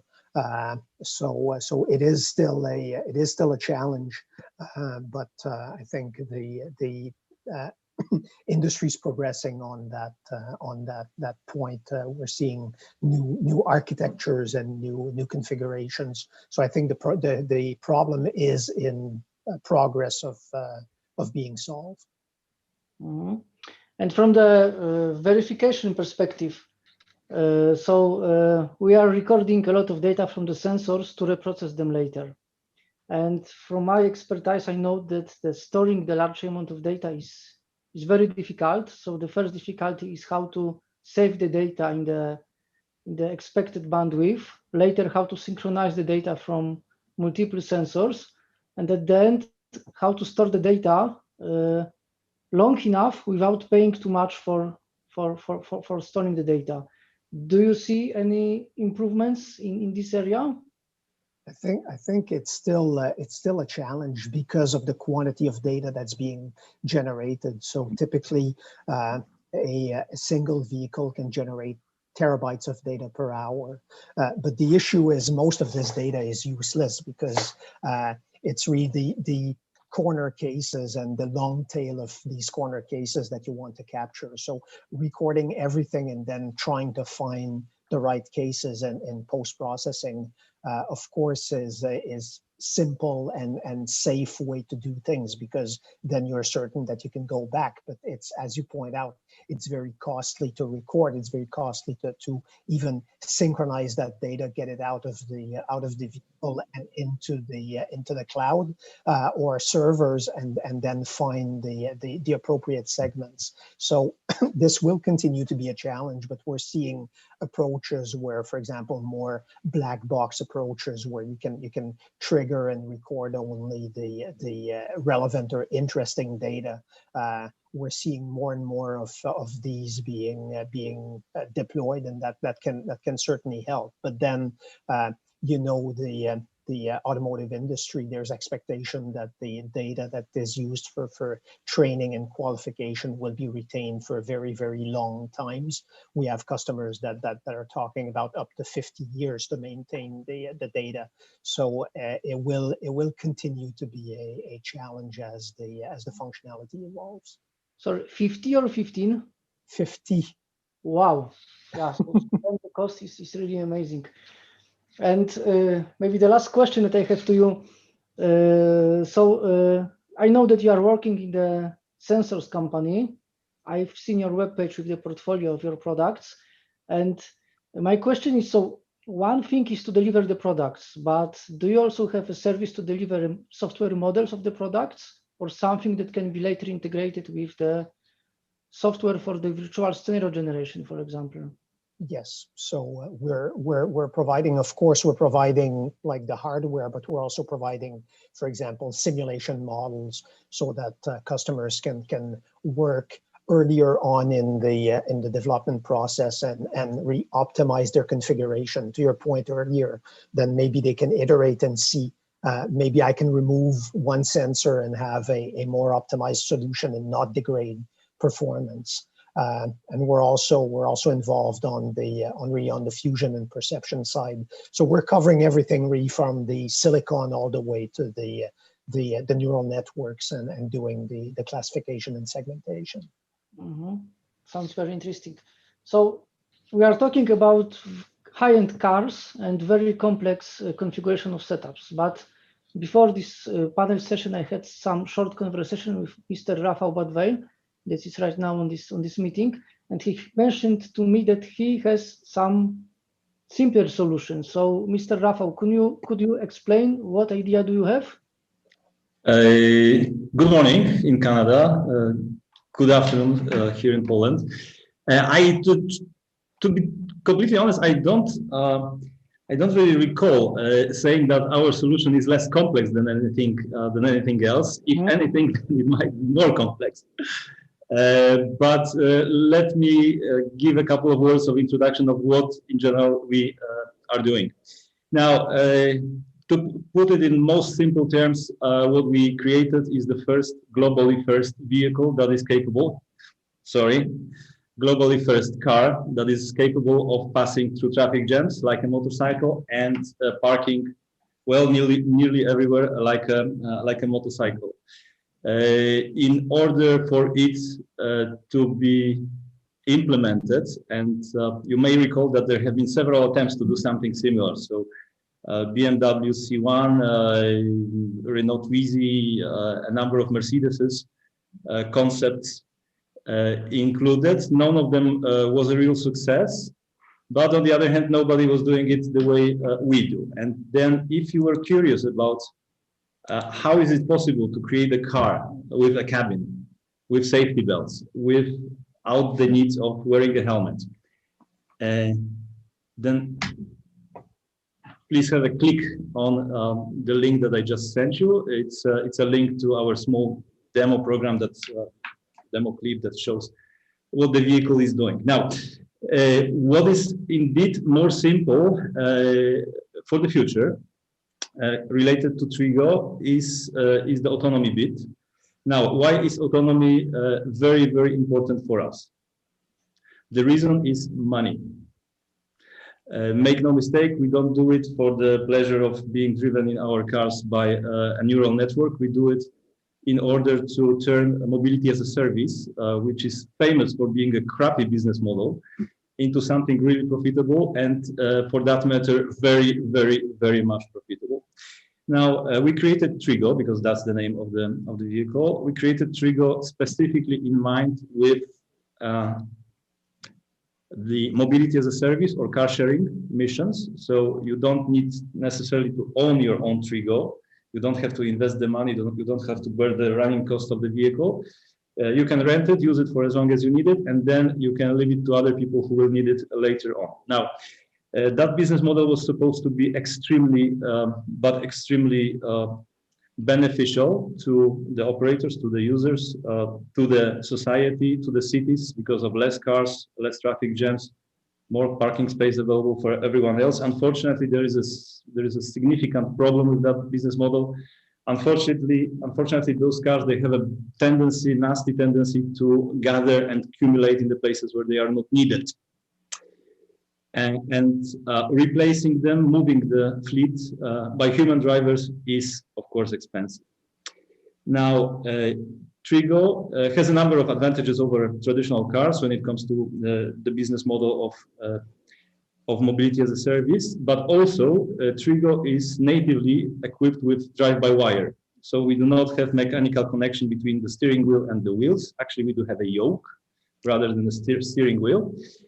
And because of this drive-by-wire system, which is our native element of the design of the vehicle, it turned out that Trigo can be turned into a remotely controlled car very easily. And actually, our Trigos are currently being tested with remote control through several 5G interfaces, and it works. So that is our stage 1 solution for the dilemma of fleet repositioning for mobility as a service platform, where we have the vehicle, the network, and then the driver located, well, anywhere. And the stage 2, which is especially exciting, is replacing that human driver, remotely positioned, with a remotely positioned neural network that would do the driving by itself. But hold a second. Can you tell something more about the setup of the sensors that you are using in your car? Now, when it comes to the sensors, I share the view that having 2 relatively good cameras and having one relatively good computer makes you drive a car at speeds of, you name it. In Germany, it can be 300 kilometers an hour, right? Now, I do not have built-in LiDARs, neither do you, and none of us, and somehow we do cope. On the other hand, in Trigo's case, the whole repositioning thing can be done at very low speeds. If you have seen the clip that I sent you, you know that Trigo gets wide for high-speed operations and gets narrow for low-speed operations. When it has gotten narrow, it is no more wide than a cyclist. It is also not. It doesn't use more space than a cyclist, and it uses the same speeds, let's say 15 kilometers an hour. It is not too much of a danger to other road users. It is not too much of a hassle for them because they can pass by Trigo quite easily. And issues like delays, computing power needed to process the whole set of data at speeds around 10 or 15 kilometers an hour are significantly less of a challenge. That's why we think, although of course we do experiment with LiDARs, we think that the optimal setup for Trigo is something in the shape of ADAS, which will be industry standards soon anyhow, preventing collisions at a very low level based on the vehicle, and then a set of cameras, potentially more than 2, that would actually transmit the video signal to the driver, and then eventually to the neural network. By the way, we are going to use the drivers to train the neural networks of driving Trigo, which is quite specific, as you can imagine. Not any other car can squeeze between 2 cars and go through traffic jams. So that is our approach to the sensors. Okay, so I have seen on the movie, so I checked more movies on the YouTube, that you are driving in the real world scenarios on the roads. We are road legal. Yeah, and what is the reception of this vehicle from the drivers and from the pedestrians? So far, we didn't have a single issue. In general, I'm a motorcyclist, and I must say that I'm kind of very much delighted the way motorcyclists are being treated by the car drivers. Literally, maybe once or twice in my whole 15 years of riding, I had a situation when somebody didn't let me go through the traffic jam or did something nasty like blocking. So neither with Trigo we didn't have any kind of those issues. Okay, I remember some discussion that I have in my company in the past, and the conclusion of this discussion was that even if we build autonomous vehicles, there is a still big problem how the people will trust to these vehicles. So the question was, if you have a baby, would you let the baby in these autonomous vehicles alone or not? And my question is to you, how are you going to convince your customers that your vehicle is safe, and how do you encourage them to use it? There is absolutely no reason whatsoever that I should be doing that, because our autonomous mode will be only used in the predictable future for fleet repositioning. So we do not have, and that's a conscious business decision. We do not have people on board when the vehicle is being repositioned from place A to place B. When the vehicle is delivered to the customer, it is the customer, it is the user who does the drive, which of course means that Friday nights are excluded from our revenue stream. So that is going to stay with the taxis. But jokes apart, no, we have no intention of, because it's a typical Pareto. 80% of the gain, and that is the car being available to the user or being delivered to the user where they need it. 80% of the gains is achieved by 20% of the pains. So very basic low-level automation, driving automation, which is no people on board, known territory, very well mapped area, and low speeds. But talking about children, I always use my children as an example. So being a son of motorcyclist, being motorcyclist myself, I will never in the world allow my son to ride a motorcycle because I know how much it is dangerous. On the other hand, they do already drive Trigo on a quite regular basis, not fully legal because one of them is 9 and the other one is 12. And I have absolutely no issues with them using the vehicle in the future. And from legal perspective, your vehicle will be registered as a car or as no, it's a heavy quadricycle of electric drive designated as personal transport. So category of homologation L7E-CP, which is much easier for us to obtain in Europe at the cost of certain restrictions like top speed, maximum power, and maximum weight. These are not too much of restrictions because we can go up to 90 kilometers an hour. But the benefit of that is vehicle is also being drivable for everyone who owns the regular B cars driver's license. Okay.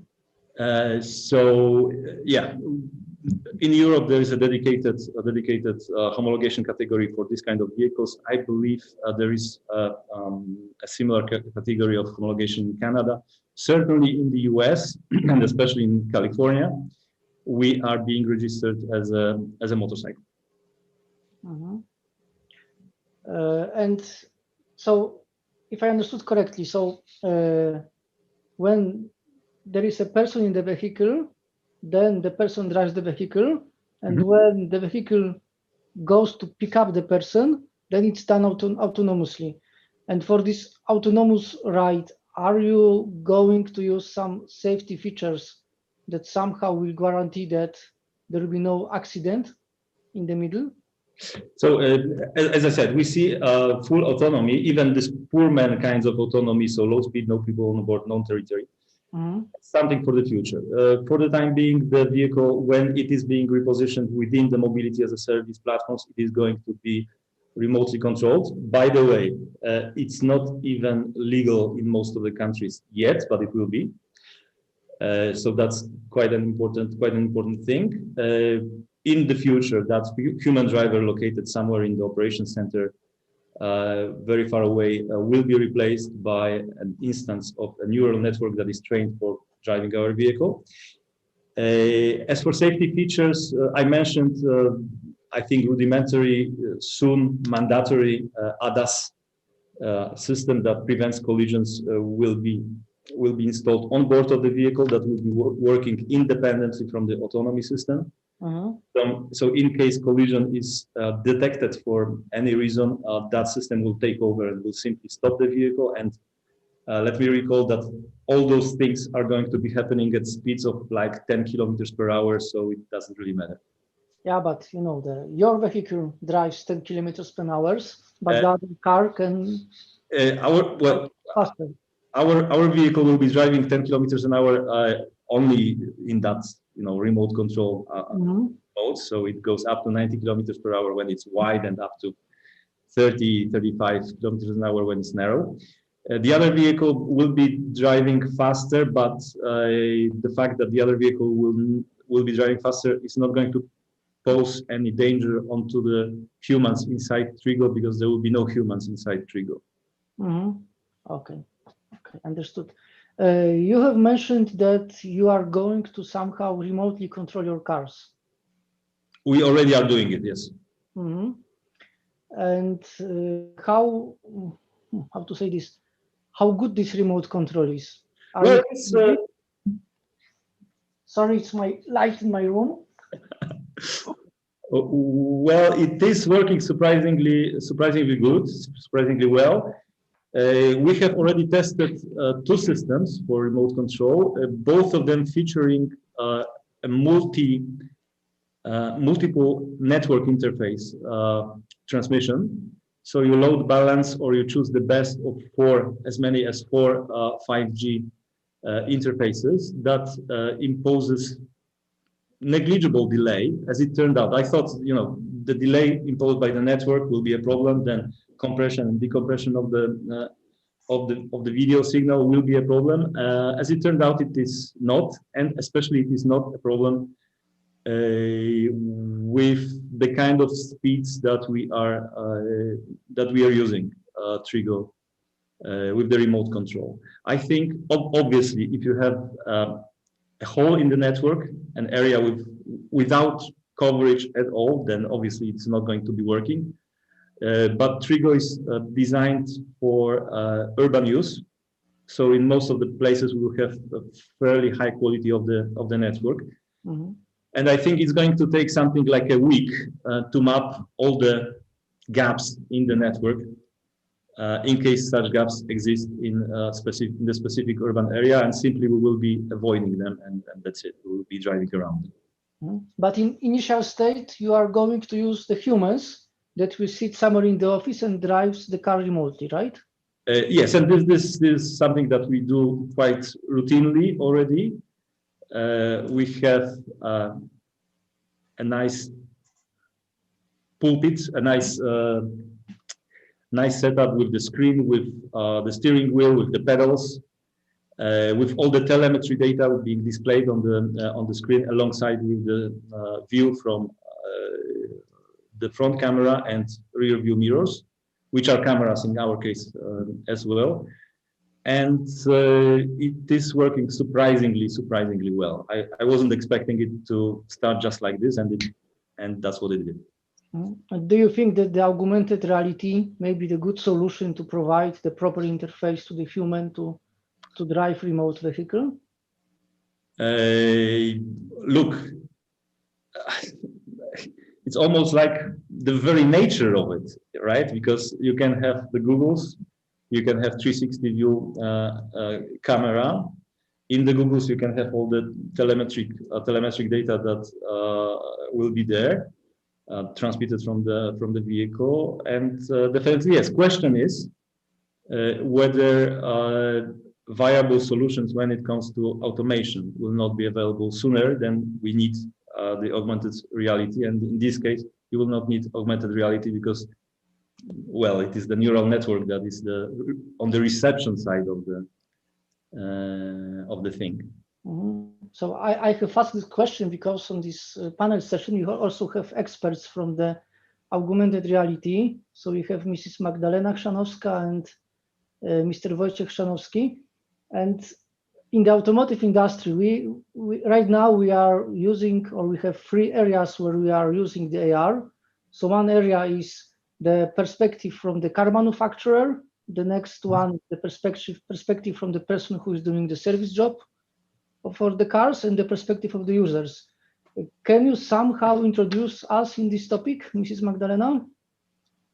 I think I will let Wojtek to answer this question. Yeah, we are together, but we some kind of have some areas of expertise. I think it's fair to start with like quick explanation what the AR is, because it's like very often confused. The different terms and fancy abbreviations like AR, VR, MR, or XR. So I mean, just at the baseline, I think I'll start with like very briefly, explaining those differences, I guess. So the AR, just adds the digital content on a real world, where the VR, essentially the real world is shut off. So all we see is the digital content, and the mixed reality, so MR part, is somewhere between AR and VR. So there is more, I guess, more integration. There is more interaction, I guess, as you would say, and compared to AR, but much less than VR. And I guess the extended reality is just an umbrella term covering all of those. So I guess I'll be talking about the extended reality in general. So covering all those aspects, because they're pretty widely used in the automotive sector already. So I guess from the manufacturer point of view, both VR and AR are widely used pretty much across the entire value chain. So from the R&D, so research and development phase, where we could use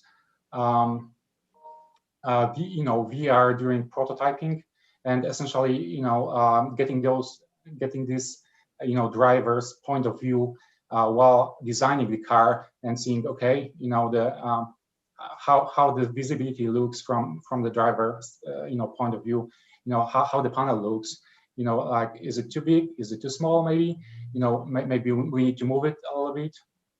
So getting those this perspective is could be beneficial. And then through the manufacturing and manufacturing phase, where we could use it in I guess in really multiple areas, but one of them could be quality control, where we could use augmented reality, I guess, context suggestions, where we do QCs of various elements of the vehicle. And then through the marketing and sales, and you may have seen it already, like for example, Porsche is using the augmented reality app. So when you do your configuration, and you could use your cell phone and get this feel, pretty much 360 degrees feel inside or outside and inside the vehicle, how it's going to look like. And the same could be done on the VR side. So if you have VR headsets, for example, you could get that feel. And then after sales, I mean, there's also multiple use cases. For example, if there's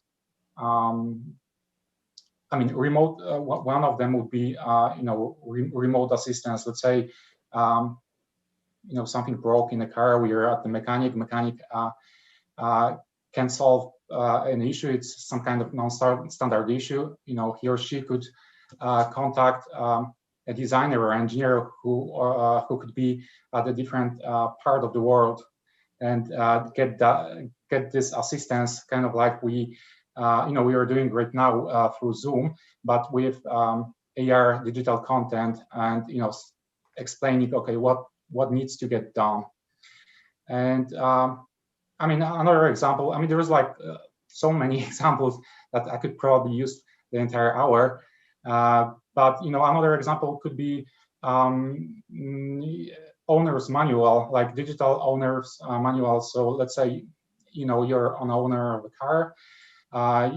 You download an app which has some digital content, and essentially, let's say I guess simple troubleshooting using AR. For example, I don't know, I can for whatever reason I cannot start the car. Then I open an app, and then it troubleshoots me through the typical typical issues, and showing exactly what which button needs to be pushed, what needs to get done, recognizing the elements of this vehicle. So, well, I may add some few points here, and I believe that when we talk about AR, VR, these are for technological gigs, fancy terms, but at the end, we want end users to use it and do not be afraid of the technology. And the main point is that let's not forget that we already have devices that are allowing us to use the technology, meaning our phones and our tablets. And the manufacturers, the car manufacturers, when we enter into the world where cars are more and more complex, and it's not the same as in, I don't know, maybe 80s and 70s when you were switching from car to car and you did not see a difference. Now we see a difference, and the car is more complex, and not always I don't know, my father is able to fix his car, which is pretty old, and his son car, my car, but it starts to be more and more challenging.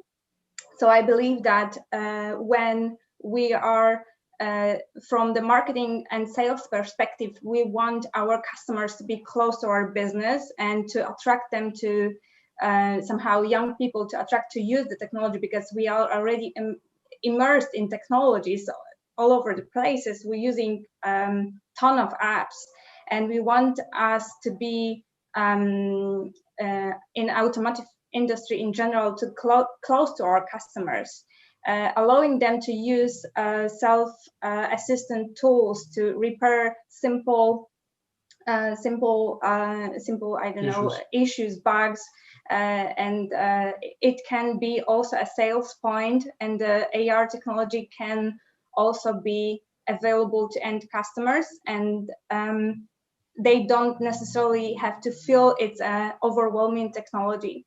And as Wojtek mentioned, we are talking about virtual reality, which we can also immerse the customer and have a different feeling. And we know that they can feel that. And probably the pandemic also gave us an example that we also need to be prepared for such scenarios, that we not always be able to show the newest car to our customer, but we can do it with other technologies, and AR and VR can be those. Mm-hmm. Okay, so I'm big enthusiast of the AR, but I'm still not catching up the progress on the market, especially from the hardware perspective. And right. Regarding the types of the, how to say this, sensors or displays that can be used for the AR, could you quickly summarize what is the current status of the market in the AR business? Yeah, so I think like thinking about AR, like one part of or AR and VR, one part of hardware available is our AR glasses or head-mounted displays, and actually there is like a number of suppliers who are currently providing those. Beginning from from Microsoft providing HoloLens, through Google with their Google Glasses, through Epson with their Movirio series. But there is also there are also head-mounted displays, kind of like I have those. These are kind of more like head-mounted tablets or head-mounted, I guess, head-mounted displays, and they could be used also to hands-free do various tasks. But thinking about hardware, I guess we shouldn't close ourselves only on glasses or what's put on our heads, because VR or AR and VR equipment is also our smartphones and tablets. They're nowadays they're powerful enough to allow for the most current AR algorithms, essentially. And I think like tablets and smartphones are already using augmented reality technologies, and thinking about more industrial implementations of AR or VR. Well, let us compare. Maybe Microsoft HoloLens is one of the I would say the leading providers, but I would place them in the mixed reality, where the user is kind of more immersed, and they have more interaction with the 3D models, so they can interact with gestures, with the content. And it has some very good points with it, because more immersive experience means better feel. And depending what goal we want to achieve with the technology and what is our business goal, we can use one or another hardware. And with Microsoft HoloLens, I believe that in automotive industry, it would be training for remote experts to train and I don't know, visualize models for customers to feel more and see more, because it's definitely quality better content. But as far as we think about support where the service technician is working and they need to be hands-free, such head-mounted displays and tablets that are powerful, they can work in the dark, they can have a flashlight, they can have a good connection with the technician, and they can support with the data, with supporting digital content that is not overwhelming the technician and letting them work without papers in hand, because paper guidelines in many manufacturers are still in place, and we need to move towards digitalization of the process that can somehow make it more efficient and actually faster. And augmented reality in fact also helps manufacturers to avoid errors. That's one of possible applications of such things. But yeah, I think another example, talking about hardware, some of the like, for example, some of the Mercedes, they're using heads-up displays, where you could see like some of the useful information about the speed you're currently at, and some contextual information. So I mean, long story short, talking about the hardware, one part is AR glasses or VR glasses. The other part are our smartphones, tablets, head-up displays.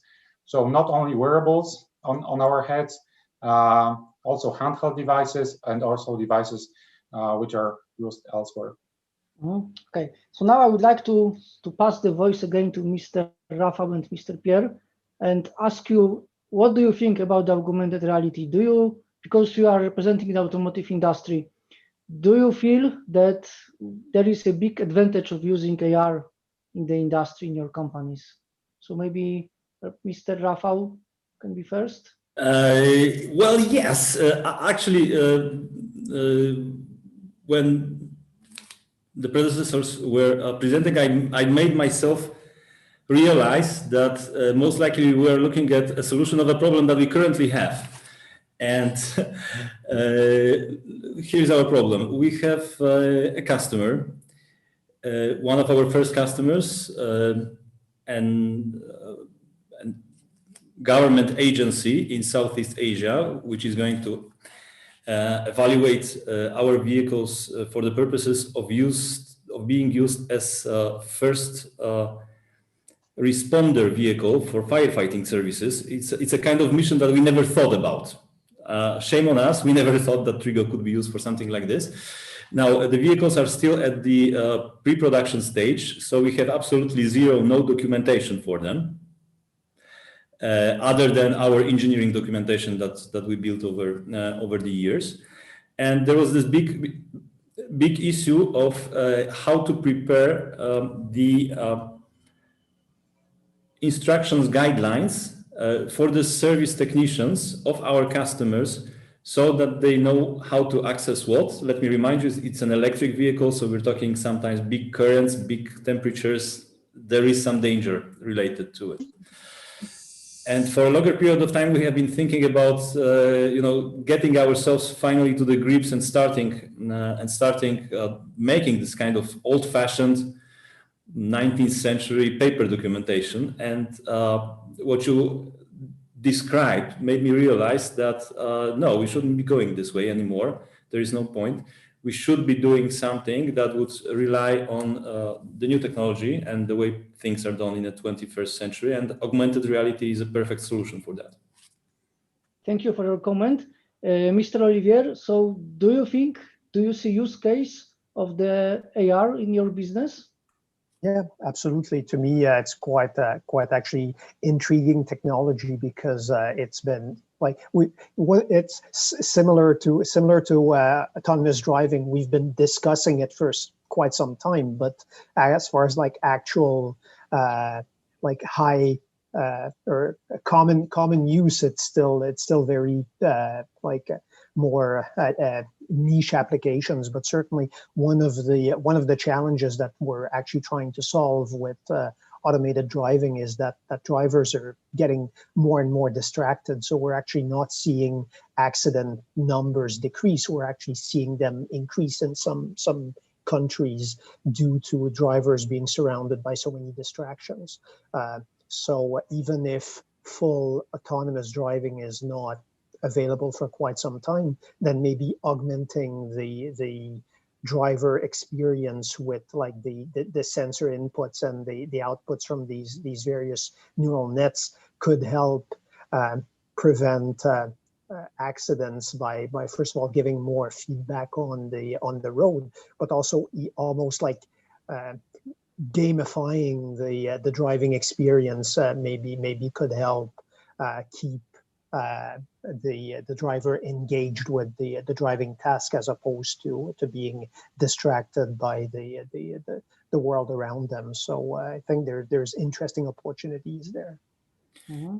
If I may add something, one thing I also realized just now, I was bragging that our remote control, remote driving is very successful, and so on. And yes, indeed, we're proud of that.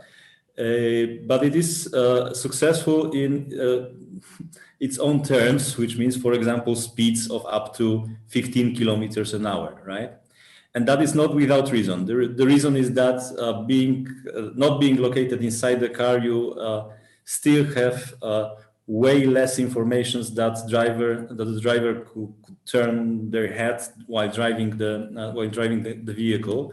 So potentially adding any valid additional information in form of the augmented reality, for example, indicating that some sensor discovered that there is a vehicle approaching from that angle of our camera, and indicating that on the screen of the driver, not to mention the sheer fact that people who don't live in, let's say, Amsterdam, because they live in Bangalore, will be driving vehicles through the Amsterdam streets, and maybe adding some information about the topology of the city itself might be a useful thing. So maybe augmented reality might be useful also at the stage of the remote control itself. Just an idea. Definitely. So Mrs. Magdalena, so do you see any other use cases and why the automotive industries should seriously think about using AR in their business? Oh, I believe that we like to say that with augmented reality, first of all, there is no limit. The sky is the limit, because we often talk to our potential customers, future customers, and we see that there is some kind of gap between understanding what augmented reality is. There is still no, maybe no understanding that it's already on the market, available to use, but people and I don't know, business owners still can't see application as our speakers. When they think there is a wow effect and they, oh wow, yeah, I could do that. Yeah, it's possible. So we already, it's not the technology that is blocking us to apply the AR. It's some kind of knowledge how to use it and how to apply it to have some benefits. And awareness of the state of the technology, of the current state of of this technology, because this could be used like in multiple applications. We talked about number of those, and another is training of employees at the manufacturing side, training of the service technicians, performing tasks, and there is like a really large number of potential applications, and I think it's not the question whether they should use it.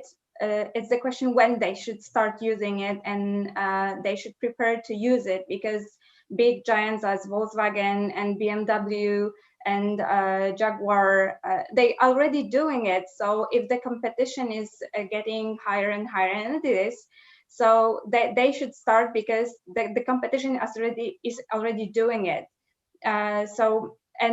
From the perspective of application, I believe that what we try to stress, it can really bring benefits in terms of cost reduction, in terms of efficiency, and in terms of better product. Because if we think about application like this, that we don't know how to solve the problem in a dealership in one place, let's say Germany, Poland, and we have a manufacturer or designer of a car, and we've mentioned that they become more complex, they have more sensors, and all industries face the same issue in general, that we have staff shortages, and we want to reduce cost simply by not reducing number of flights and time. Yeah, essentially, reducing the potential downtime and associated costs with, moving experts from one place to another place, and from from the hardware standpoint, this technology is still emerging. So equipment is only getting better. So it won't get any worse. It will be only better. And right now, it's already good. And it's already like very usable. So I think the technology has pretty bright future with the advancements in both on the hardware side and the software side as well. Mm-hmm. I have one more question. So let's say you have these magic glasses on the head. What kind of information is sent from the glasses to the server, and what kind of information is coming from the server to the glasses? Whatever you want. So that that would be really the quickest answer. But essentially, I don't know. Maybe you want to answer. Well, I believe that this question is more about the software, because, for example, we think that many issues can be solved by simple checklists. And let's imagine the scenario that we have a 10-step process that a person in assembly line needs to perform, and the performer is doing step 1, step 2, step 3, and they have instructions. And from the software, we can, for example, analyze how long the process total measures, who is doing the steps. So we are thinking about e-signatures, who was doing the step. And in case, for example, if we are talking on a machine, we can somehow find issues, and when the issue emerged, who was doing the job. We can also send information to experts sitting in the office, even remotely, and we can do a live streaming with the perspective, see what I see. So I am a technician doing the job, and you are an expert, and you are giving me lifetime instructions. And then we can do some records, so we can access documents remotely without access to the computer. Yeah, like manuals. So I mean, yeah. So audio, video streaming, both ways, accessing to the documents, and taking pictures, recording videos. All those things could be really transferred both ways, and it really highly varies on the device that's and used, and the software as well. So some hard, or let's say there is for example, one hardware would allow you to do all those things, and has more memory, and essentially it's more powerful than the other. So it's really highly dependent. But if I guess if we simplify that, the audio video streaming, document accessing, essentially accessing the various procedures, and essentially they're doing the work. And I guess let's not forget that some of those devices are voice controlled. So we with some of them we are not communicating with our hands at all. So I mean, all those things could be yeah, but I guess streamed through through the internet to the server or to the cloud, and then feeds back from the server to the hardware that's being used. So I think I mean, we are pretty much limited by, I guess, our imagination and the limits of the hardware that we are using and the software we are using. And still hardware is coming, because Apple is planning, I think in next year is coming the Apple Glass. The Google Glass has launched 2 edition, Enterprise Edition, Enterprise 1 and Enterprise Edition 2. And we are still waiting for Apple, and they don't release much data, but they say it's going to be a new level of experiences. So we are also very excited to see what they are preparing. But nevertheless, we should start using AR because it can have benefits for the company. We now focus on automotive, but we believe that many industries, and we have customers from different types of industries, and they see potential of these technologies. Mm-hmm. So we have found use cases to use AR in the automotive industry, but after this discussion, I also have feeling that there is maybe some area from the automated driving industry that can be used in the AR. So in the automotive industry, we have something like intelligent sensors. So let's say we have the camera that is already doing the detections and is sending to the main computer, not the video stream, but something like a list of objects that the camera detected. And the same thing can be done for the radars and the lidars. And that's why I will pass the microphone to Mr. Pier Oliver again. And I would like to ask you about the intelligent sensors. And could you somehow comment my idea to use intelligent sensors in the AR? Not what do you mean by so intelligent sensors? You mean sensors that provide object output? Yes, that are doing some processing on the input stream and not sending the raw data from the sensor, but some interpreted data with annotations, maybe basic annotations, or list of objects, or some coordinates of the corners and so on.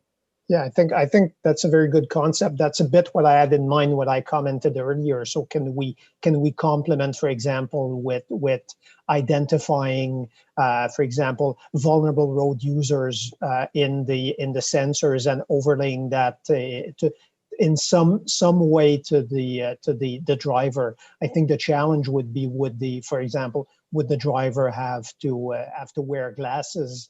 Or could that be done with for example, displays on the windshield, for example? So how that would be done? So for example, certainly if the driver has to watch some complete different display to drive, then it may not.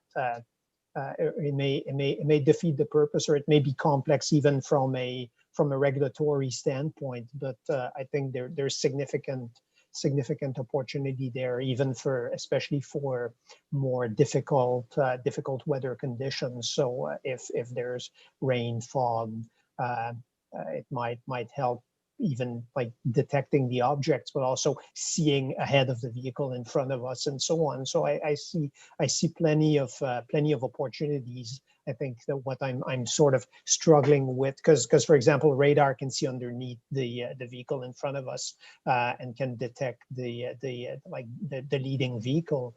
I'm trying to see, okay, how could that be done from a user interface standpoint?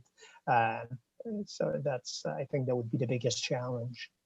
Yeah, I think in that context, I can see some challenges. It's probably the future to merge those two technologies, meaning autonomous vehicles, because they are moving and objects are moving, and we would need to have a software probably and maybe integrated with some artificial intelligence to teach somehow how to recognize objects that are in move, because with AR that could be somehow very challenging. Yeah, and I think also the tricky part in general with AR is you want to provide contextual information, so useful information, but you don't want to overwhelm on the other side. You don't want to overwhelm the driver. Because essentially at the end of the day, you want to make that drive safer, not less safe. So to kind of balancing that, with AR, I think is a tricky part, but can be done.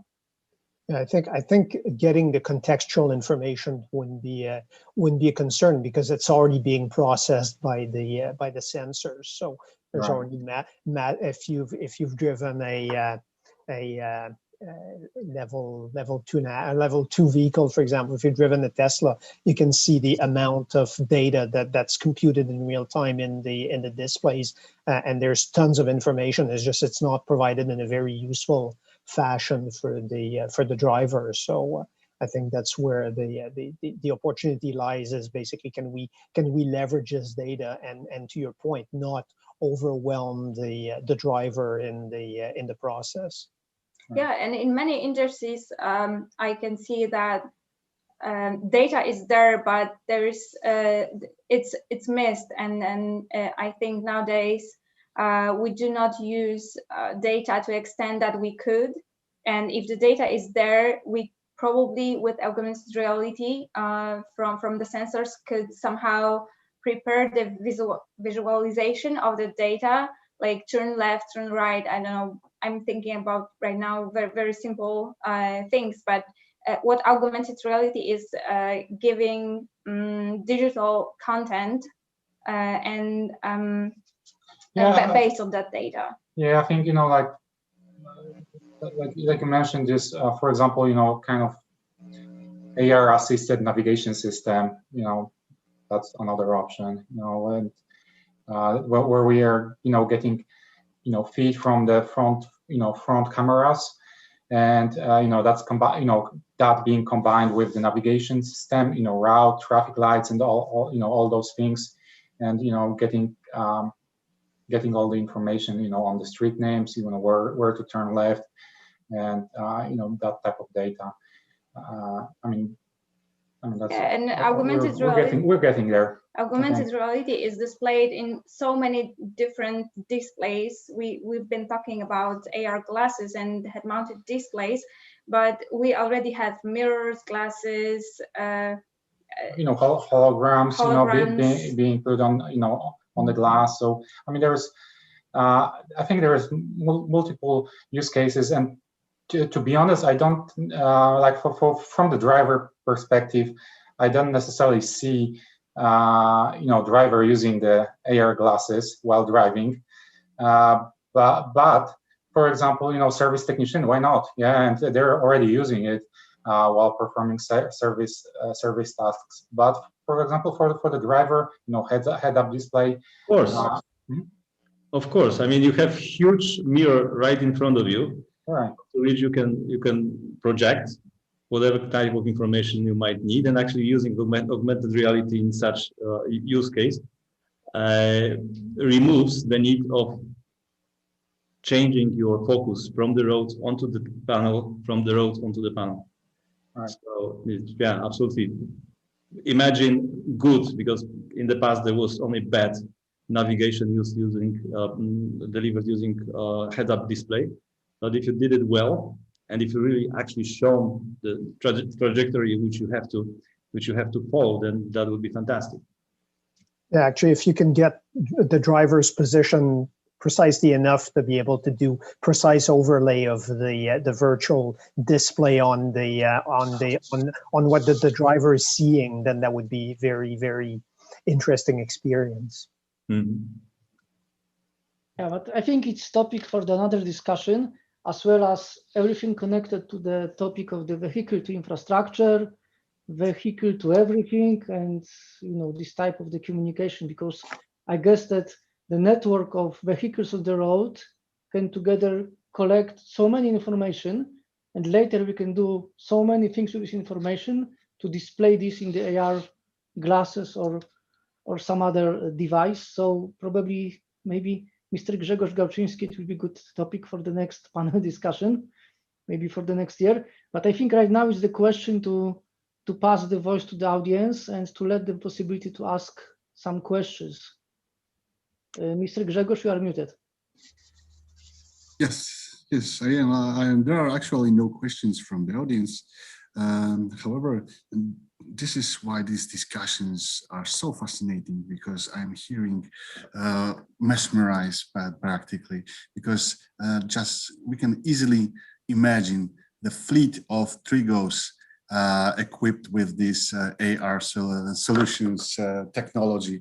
So with the platooning technology implemented in this fleet, so we can imagine this gigantic snake which is easily navigating using the LiDAR technology through the traffic, and using possibly drones for looking for perfect parking spots and so on. So these fantastic technological mixes. What is the future of them? Could you say, how do you see that? Especially Mr. Olivier, this is a question first for you. How do you see the implementation of this numerous technology we are inventing now? Because we cannot even project the future for the automotive industry and the mobility itself. We are trying to answer these questions for the whole day today, and we cannot find any reasonable answer. So what is your opinion on that? The mix of technologies. To me, that's a very good point, and we tend to look at these innovations kind of in silos and think of what the logical extension of each technology is. But the intersection of these innovations is where the value is. And certainly, I was listening to Mr. Rafal's presentation earlier, and to me, it's quite interesting. It seems like they've taken a very pragmatic or I don't want to say baby step, but stepping stone approach to solving real problems with technology that's available today, and then improving as the technology and their maturity of their solution improves to where the additional services will be enabled. So I think to me that's the sort of the way we need to think at the problem is how can we solve problems today. And the issue with I can speak for my industry, for automated driving, is everybody's focused on what could be done in sort of the end goal of like vehicles driving themselves with no assistance from the infrastructure and coexisting with like level 0 vehicles. But the reality is what we're seeing now is people see benefit in delivering like sufficient level of autonomy, like level 2+ or whatever you want to call it today.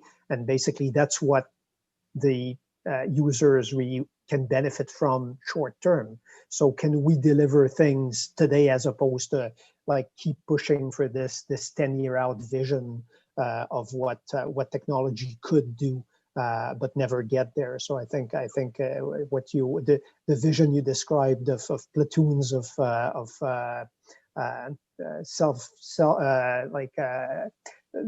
self-driving vehicles like being navigated from one region to the other with assistance from like drones and so on, to me is a perfect example of that. Fantastic, thank you. So Mr. Budwer, so what is your opinion on that? Which technology would you like to implement? Let's open your imagination. Let's assume that everything is possible. So what would be the best? Well, first of all, I would like to thank Mr. Olivier for noticing our approach, and indeed we are very much down to the ground. We are trying to see the problems where they are and then trying to find solutions that help to resolve them, provided that they are resolvable. Now, look, from our perspective, we're a company. It's all about business. At the end of the day, it's all about making money, being profitable, and the investors being happy. So pretty much like Pierre said before, there is the problem. Problem is the fact that car sharing vehicles, and car sharing is our kind of strategic market target, are not profitable because they drive too little. They drive too little because they are not where they are supposed to be. Now, what is the solution for that? The solution is to place them in the place where they are needed. For that, you need remote control. Thankfully, we have data transmission networks better and better. In our specific case, remote control is simple because of the drive-by-wire system that we already have.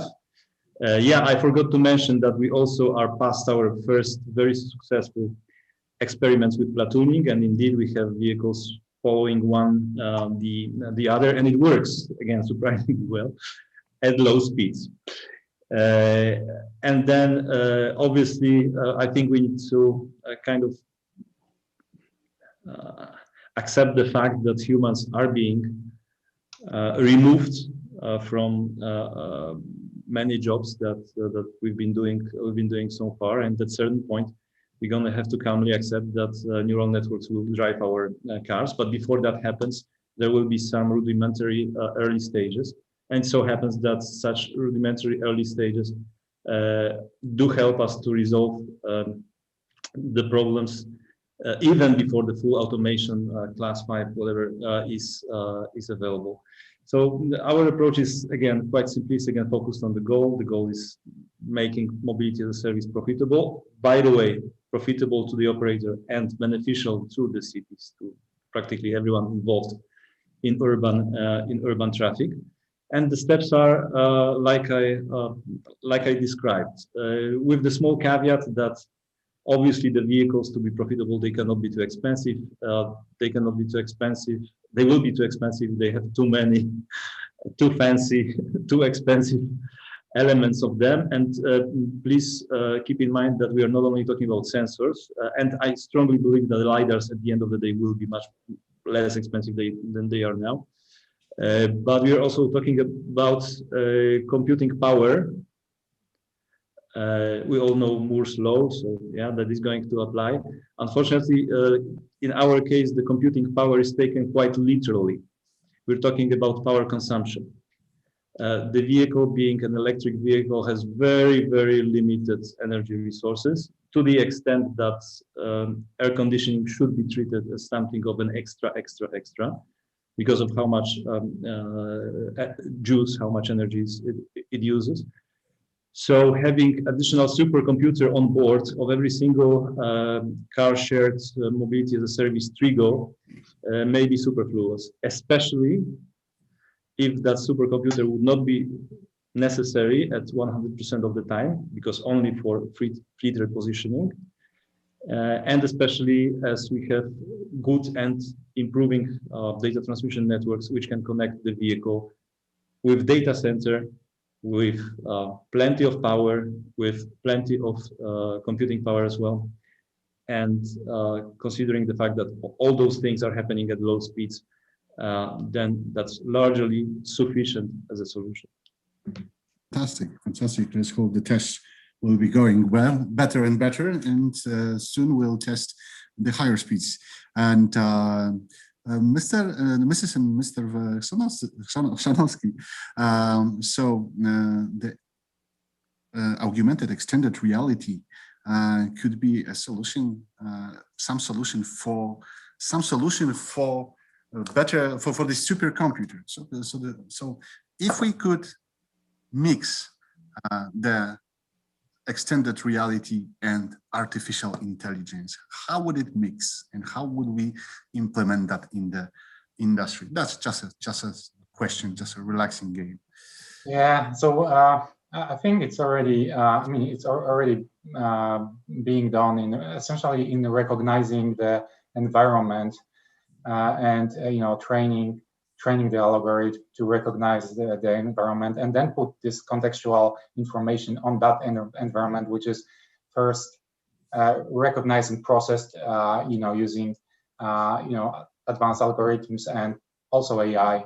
So I think that's probably the main area where those technologies merge, and they're already kind of merging. So future is now. Fantastic. Yeah, I also think about a solution that many companies have ticket systems, and people trying to help their customers to solve the issue they have with simple tools. And I think like implementing artificial intelligence with issues, common issues that the car user can have.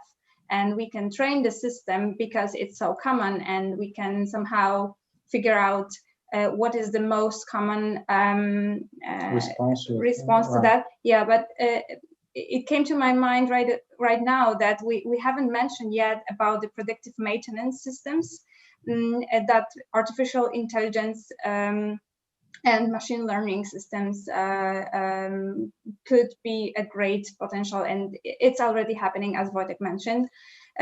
So predictive maintenance, it's a that part of AI and ML, and then putting this contextual view like in front of the either end user or the service technician.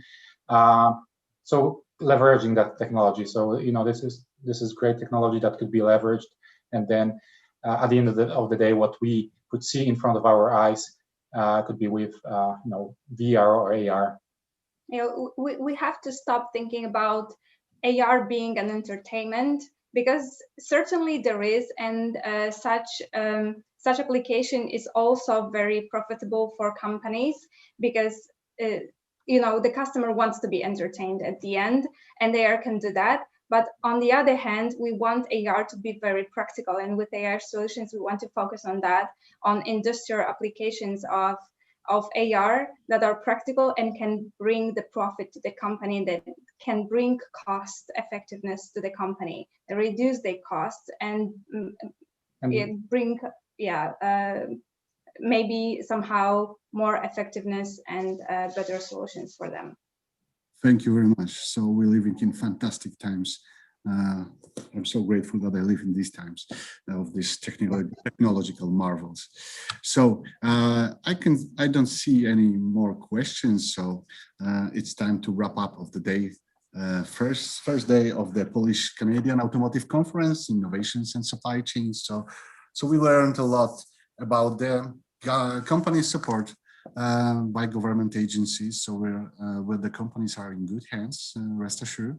And the state of automotive industry in Poland, in Canada, is very promising. So it creates a solid base for future cooperation.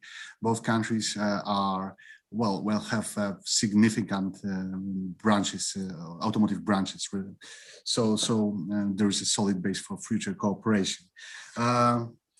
And there are lots of technology and ideas for cooperation, as we can hear. So with this optimistic accent, let's finish this day one of the conference, and you're welcome to join the second day tomorrow. And we'll start with the panel called New Technologies Supply Chains. This is a very, very interesting question, especially nowadays.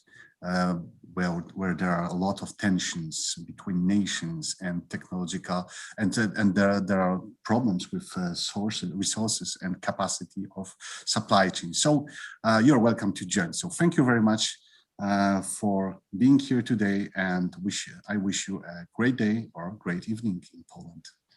Thank you. Thank you. Thank you. Thank you for having us.